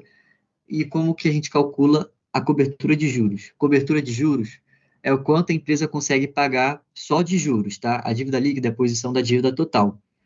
A cobertura de juros é o quanto a empresa paga só de juros da dívida. Você pega o EBIT e você divide pela despesa financeira, que é basicamente despesa com juros. Você vai chegar no número, e esse número é a capacidade da empresa de pagar juros. Então, se eu tenho, se a empresa gera 100 de EBIT, lá na DRE dela, e ela tem de despesa financeira, vamos supor, aqui, ó, vamos fazer esse exemplo aqui agora. Vou até fazer aqui na calculadora. O EBIT da empresa é 10.730. 10.730. E o resultado financeiro está negativo, é 1.500. Significa, a gente pode entender isso aqui como pagamento de juros da empresa. Ela vai pagar 1.500 de juros. Então, dividido por 1.500. Deu 7,15. Significa que o EBIT, o valor aqui da cobertura de juros, que eu estou calculando, daria o resultado de 7,15, o que é um número muito bom, que significa que a empresa ela gera 7,15 vezes mais lucro operacional do que ela tem para pagar de juros. Então, ela tem muita gordura para pagar juros, porque ela gera de lucro operacional muito mais do que ela tem para pagar de juros. É essa a análise. E a margem de juros é margem, igual eu expliquei. É só pegar os juros e dividir pela receita líquida. É margem igual aos outros. Esses são os principais indicadores usados no mercado financeiro para analisar uma empresa, analisar o risco dela, investir nela a nível de ação e você analisar ela em competições, beleza? É isso que as pessoas usam muito no mercado financeiro. Tem mais indicadores? Tem uma infinidade de indicadores. Inclusive, ao longo da maturidade de vocês vão começar a criar indicadores. Vou até parar de compartilhar aqui, porque eu já passei na apresentação do que eu queria. Vocês vão passar a criar os próprios indicadores de vocês, dividindo uma coisa pela outra, fazendo ajustes e etc. Porque o importante não é seguir só uma regra de bolo, mas é vocês entenderem a realidade da empresa, entenderem o negócio a partir dos números que vocês alcançam, beleza? E o ponto importante central, quando vocês calculam indicadores, vocês vão chegar em resultado, números, 5,2, 10, 11, tanto faz. Sempre tem que comparar com o setor, porque o setor de locação de veículo vai ter um padrão de endividamento diferente de uma indústria de mineração, porque a indústria de mineração precisa de dívida para comprar, para fazer escavação, é muito caro fazer isso, então ela precisa de dívida. Então, como ela precisa de dívida, ela vai ser uma empresa naturalmente mais endividada. Então, não é justo você comparar uma farmácia com uma indústria mineradora. Não é justo e não faz sentido. Então, quando vocês compararem indicadores de empresa, todos eles, margem líquida, é indicador de dívida, indicador de pagamento de juros, indicador de liquidez, indicador de rentabilidade. Tem que comparar com empresas parecidas entre si. E isso tem um nome. Empresas parecidas entre si, a gente chama de comparáveis. Beleza? São as companhias comparáveis. Então, é basicamente isso que eu queria passar para vocês. O conteúdo é esse. Esse material, como eu coloquei bastante fórmula nele, eu vou mandar para vocês também o material da semana passada. Acabou que essa semana foi muito corrida. Eu entreguei 3 competições, que eu acabei, inclusive, uma antes de ontem. Tava impossível fazer tudo. Então, eu não acabei colocando o material e o vídeo da última aula lá, mas eu vou colocar. E antes de eu finalizar a aula e entrar em mais alguns detalhes, eu quero saber se vocês entenderam, se vocês querem que eu repita alguma coisa, que eu fale sobre algum indicador específico, que eu fale sobre algum tipo de análise possível. Tá tudo bem, galera? Alguma dúvida ou posso seguir? Então tá bom. Eu sei que eu corri bastante, mas é porque é bastante conteúdo. Mas depois que vocês pegarem a parte contábil, eu acho que vai ficar mais fácil, que é a parte mais complexa. Quando começar a ficar fluente na cabeça de vocês, isso vai ficar simples. Então, antes de eu finalizar aqui, alguns recadinhos. Agora que eu parei de apresentar, vou abrir a câmera que não tem risco de internet. Peraí. Beleza. Opa. Foi. Então, alguns recados. Galera do direito, eu vou botar eu e a Giovana para poder ajudar vocês em um processo seletivo, que quem tiver interesse vai participar, mas é um processo seletivo muito bacana, que une mercado financeiro, mercado de capitais e direito. É uma área muito legal. E, galera, todos vocês, na verdade, eu vou colocar vocês para competirem no VC Challenge no final desse mês. E é o seguinte, o trabalho de vocês vai ser analisar empresa. Então, vocês vão ter que analisar a receita da empresa, vão ter que analisar o balanço da empresa, vão ter que analisar o modelo de negócios. Então, não é só número, vocês vão ter que analisar o que a empresa faz. Por exemplo, lembra do exemplo que eu acabei de dar, falando de uma locadora de veículo, uma empresa que vende remédio, uma farmácia. Ela é diferente de uma indústria mineradora.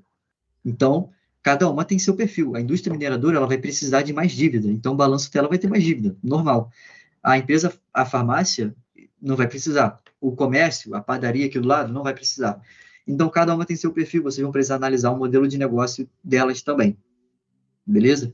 E vai ser o trabalho que vocês vão começar fazendo, vai ser o primeiro teste de vocês em competição, para a gente ver como vocês se saem, se vocês vão conseguir trabalhar bem em equipe, conseguir desenvolver trabalhos bacanas, montar relatórios bem feitos, apresentações bem feitas. E é isso. Como vocês não têm mais nenhuma dúvida, eu vou liberar vocês a partir de agora. E se alguém quiser que eu abra o Excel e calcule alguns indicadores na prática com vocês aqui, para vocês verem como é que funciona para calcular, colocando a fórmula e fazendo na frente de vocês para poder ficar mais palpável, eu vou ficar aqui mais um tempinho. Quem não quiser, tranquilo, se vocês estão liberados, o conteúdo foi dado, mas quem quiser ver eu fazendo na prática, tiver interesse, vou fazer aqui rapidinho, eu acho que uns 15 minutinhos eu termino, menos, provavelmente, porque eu estou com fome também. E aí é isso. Beleza, galera? Algum ponto antes da gente terminar oficialmente, eu parar de gravar? Sobre essa competição? Oi? Sobre essa competição, vai ser que dia? E vai ser presencial, vai ser online? Ela funciona toda online e ela vai começar a partir do mês que vem e a inscrição dela fecha final desse mês. E nas próximas semanas eu vou montar os grupos de vocês e vou colocar vocês para competir. Beleza? Então, tá bom. Maíra, ela começa, a inscrição dela fecha no dia 17/10 aqui. São 4 etapas, se eu não me engano, 3 ou 4 etapas. E basicamente se analisa empresa, microempresa, né? São venture capital, então micro e pequena empresa, diferente em diferentes setores. Então isso daí, a matéria hoje, por exemplo, que o João deu, isso é muito, muito interessante, porque normalmente você não vai ter muito estruturado os indicadores dessa empresa. Então você vai ter que criar e comparar com os peers do setor que é listado. Então você vai pegar uma empresa minúscula, que você não sabe nem como que está direito, o que ela está fazendo, mas você vai ter alguns dados e você vai ter que comparar com a top do setor dela. Então, por isso que é tão importante comparar indicadores e essa aula do João Pedro aí. Beleza, eu também, me tira uma dúvida. Eu parei a gravação, onde é que eu encontro o registro dela? Não entendi? Onde você encontra o registro? É, Ah, no próprio chat, velho.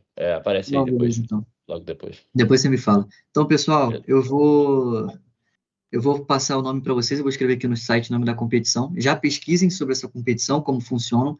Eles colocam a etapa final da competição, até para vocês verem os trabalhos de ganhadores. O Tomé apareceu na edição do ano passado, contemplem o trabalho dele, no YouTube. E eu vou colocar o nome do YouTube aqui também. VC Challenge é o nome da competição. Opa, peraí. Estou colocando no lugar errado. Lá ele. Opa, aqui.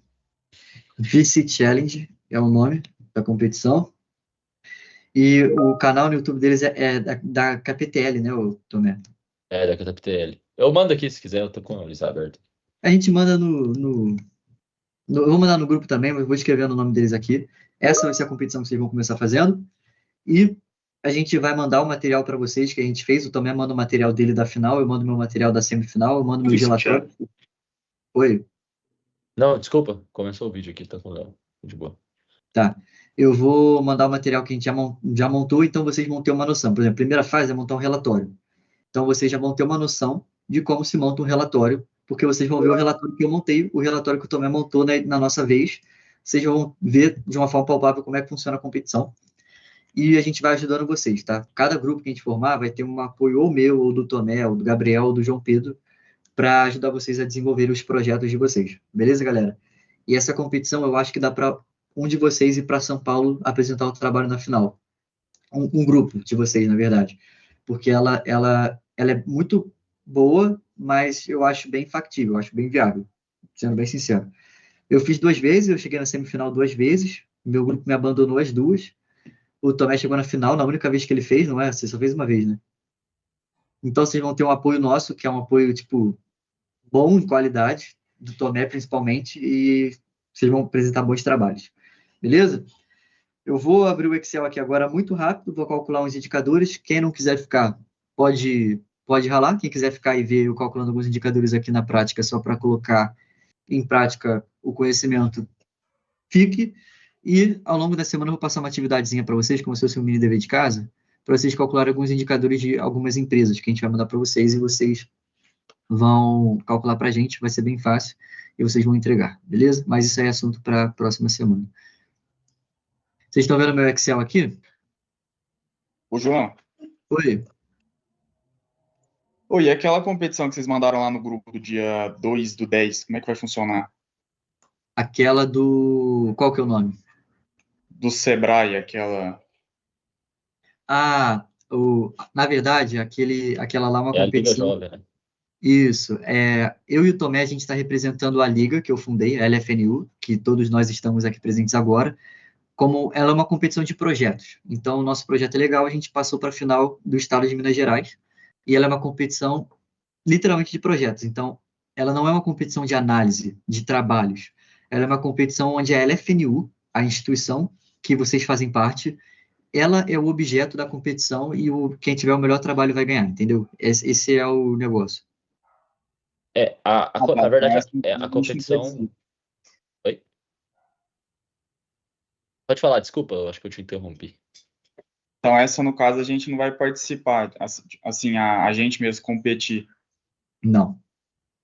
Essa não. Ela é uma competição de empreendedorismo. E o nosso empreendedorismo, basicamente, é a LFNU, né? E a gente tá. É meio que uma recorrência, né? A LFNU é a. A gente está representando a LFNU, só que ela também é o objeto da competição. É massa. Mas eu acho que Exato. vocês podem ajudar a gente mais pra frente, porque Com certeza. vai precisar muito bem-vindo. bastante. Sempre muito bem-vindo. É isso. Além dessa competição, galera, eu coloquei a Liga como projeto em si em outras 2 competições muito grandes, que são muito bacanas e, enfim, como a instituição é maneira, o pessoal está gostando e está bem bacana. Talvez a Liga seja a primeira liga não uma liga de mercado financeiro, porque a gente não é só uma liga de mercado financeiro, a gente é muito mais, tem atividades muito maiores, tipo em escolas e Olimpíadas, etc. Mas provavelmente, se a gente ganhar alguma, vai ser a primeira. Provavelmente não, tenho certeza que sim, vai ser a primeira instituição que ganhou competições nesse nível, sabe? De projetos em si. A instituição LFNU ganhou um prêmio por existir. Seria bem bacana. Mas aí eu vou atualizando vocês conforme for. Opa, beleza.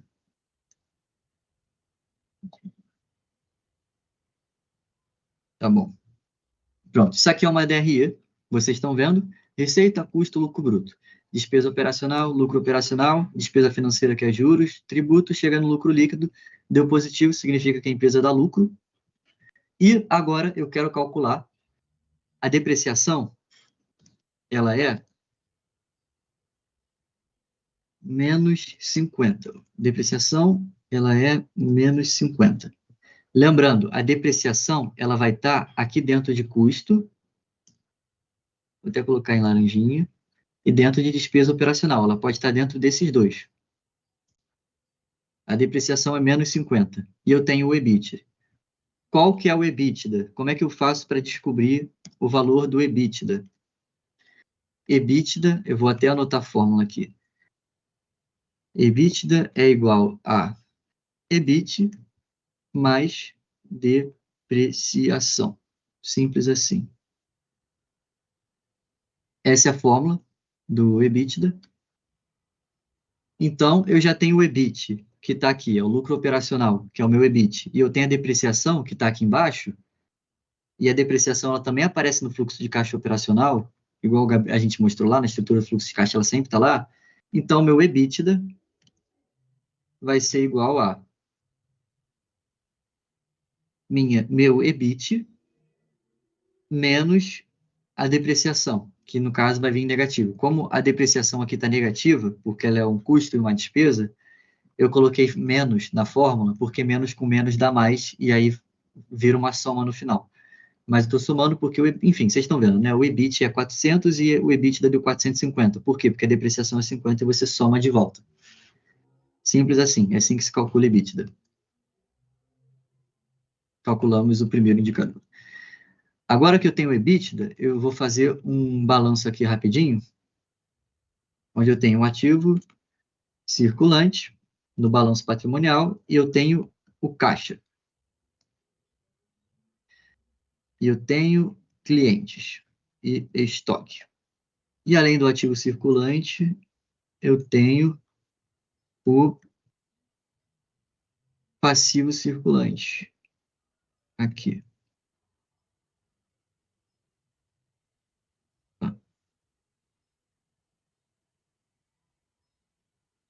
Passivo circulante. No passivo circulante eu tenho fornecedores, para pagar fornecedor, e eu tenho dívida, que é empréstimo e financiamentos. A dívida, ela é 1.000. Vou colocar só o valor da dívida por enquanto. Não, tem que colocar o valor do cliente também. Vou jogar vocês para cá. Tem que colocar o valor do caixa. O caixa é 100. Beleza. Ficou meio feio isso aqui. Não tem problema, não. O caixa é 100 e a dívida é 1.000. Eu quero calcular o que agora? Eu vou calcular a dívida líquida.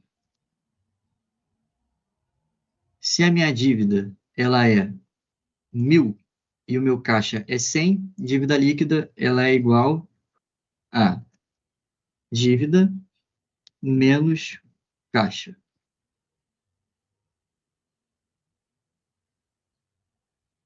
Dívida líquida é igual a dívida menos caixa.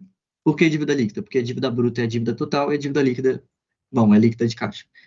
Então, a dívida líquida é igual a dívida líquida, ela é igual a 1.000 menos o caixa, que é 100, a dívida líquida vai dar 900. Simples assim. Deixa eu ver. Calculamos a dívida líquida. Então, temos aqui EBITDA, dívida líquida. Vou calcular mais um indicador aqui. Agora que eu tenho a dívida líquida e eu tenho o EBITDA, eu posso calcular a alavancagem financeira. Como é que se calcula a alavancagem financeira? Igual eu coloquei lá na fórmula. Alavancagem financeira é igual a dívida líquida dividido pelo EBITDA. Dívida líquida dividido pelo EBITDA, tá certo? Beleza? Então, alavancagem financeira, vou só escrever ALAV, fim, para abreviar. Alavancagem financeira é igual à dívida líquida, que eu já tenho, que é 900, dividido pelo EBITDA, que eu já tenho, que é 400, e deu 2. Agora eu vou formatar na forma que geralmente a gente usa no mercado financeiro. A gente calcula esses indicadores e a gente chama eles são indicadores múltiplos, então eles são sempre vezes. Então a alavancagem financeira é 2 vezes, vamos dizer assim, é como a gente chama. A alavancagem financeira é 2 vezes. O que significa a alavancagem financeira ser 2 vezes? Significa que a dívida líquida é o dobro do EBITDA. Então a empresa precisa gerar 2 anos de EBITDA para pagar a dívida líquida total. João Pedro, isso é ruim ou é bom? A empresa está alavancada ou não está alavancada? Depende. Qual que é o setor dela? Você tem que comparar com outras empresas do setor. Se a alavancagem financeira dela for 2, mas ela for uma indústria mineradora, uma empresa sucroalcooleira, a alavancagem está baixa. Agora, se ela for um comércio de esquina, uma padaria, aí a alavancagem está alta. Depende do setor, beleza? Não é uma regra. Vou até separar essa DRE aqui para ela ficar melhorzinha. Agradece. Pronto. E calculei a alavancagem financeira, eu quero calcular a liquidez agora. A conta clientes, deixa eu tirar esse passivo daqui, está muito grudado no número. Pronto. A conta clientes vai ser 500 e estoque vai ser 200. Esse é o meu ativo circulante. O meu ativo circulante é a somatória de tudo. São 100 mais 500 mais 200, vai dar um ativo circulante de 800. Meu passivo circulante, vamos supor que é só dívida e fornecedores. Então, vamos lá, que é 1.000, vou colocar que fornecedores é 200. Então, meu passivo circulante é a somatória dos dois, vai dar 1.200, obviamente. Então, qual que é a minha liquidez? Vou calcular a liquidez agora. Liquidez corrente. Liquidez corrente, ela é igual a... Cara, nossa, usar Excel no notebook é muito ruim, pelo amor de Deus. Ativo circulante dividido pelo passivo circulante. Simples assim. Então, a liquidez, vou abreviar. Corrente, ele é igual a... O ativo circulante é 800. O passivo circulante é 1.200. Deu negativo. Deu 0,6 alguma coisa. Vou copiar a formatação e colocar aqui.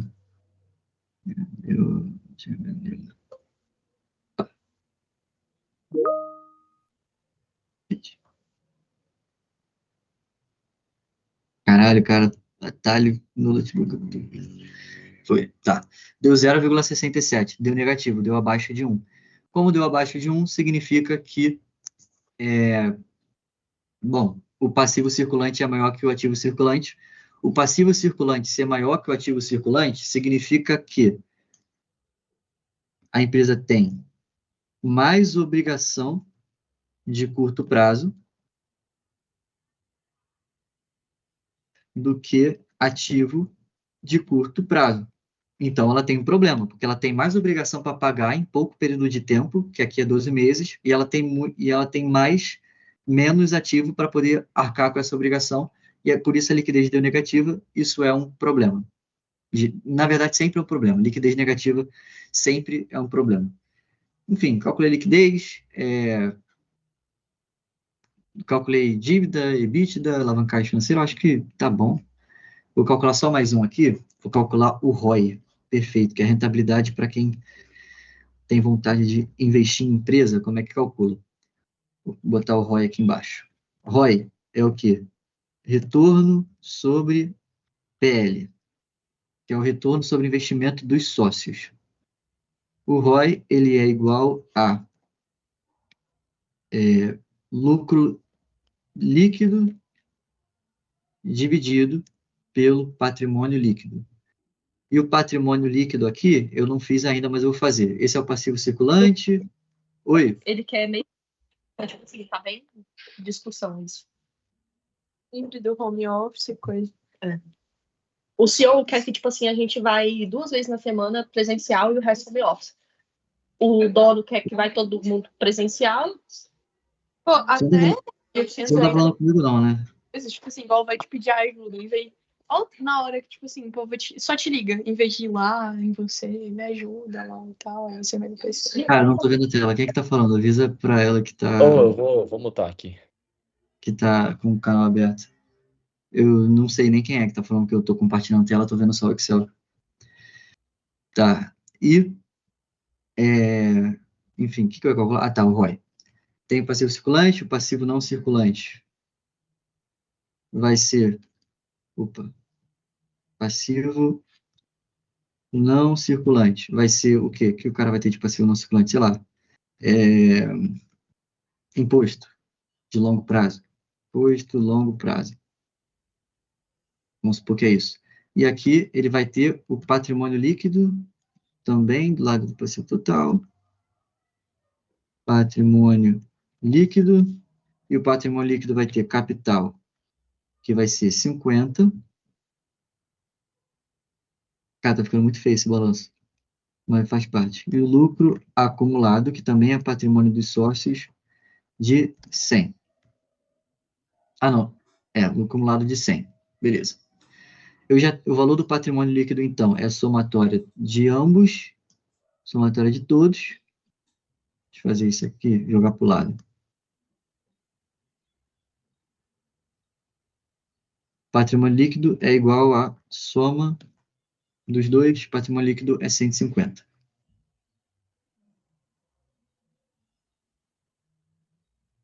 Pronto. Patrimônio líquido 150. O ROI é o lucro líquido sobre o patrimônio líquido, então o ROI é igual, então o ROI é igual a o lucro líquido, que eu já calculei, está na DRE, deu 150 aqui, depois da empresa pagar todos os juros, despesas, etc.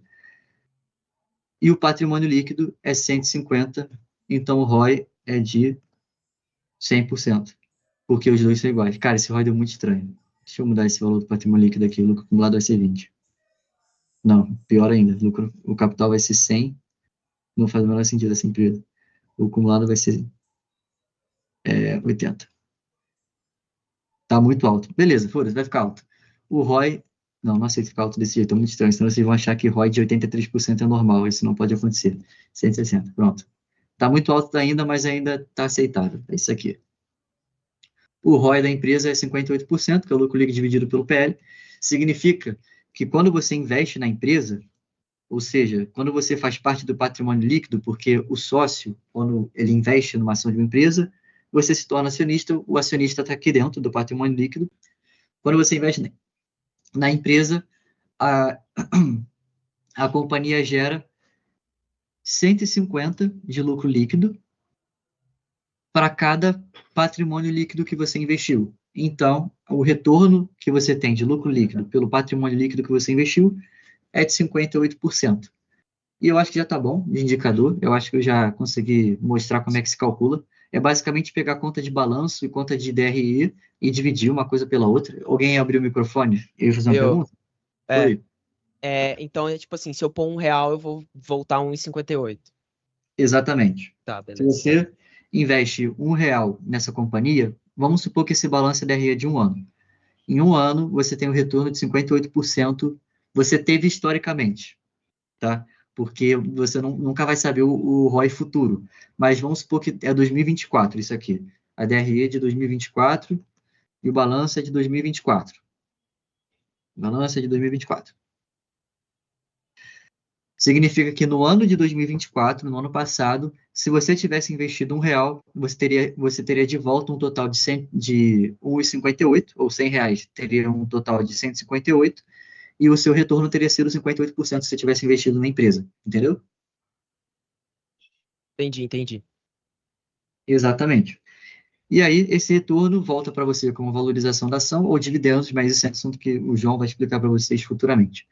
Mas eu acho que tá bom de indicadores. Se fosse o ROA, seria a mesma coisa, só que ao invés de eu dividir pelo PL, que está aqui, eu ia pegar o imobilizado, que ia estar no ativo não circulante aqui embaixo, e ia dar, sei lá, vamos supor que ia dar 30%.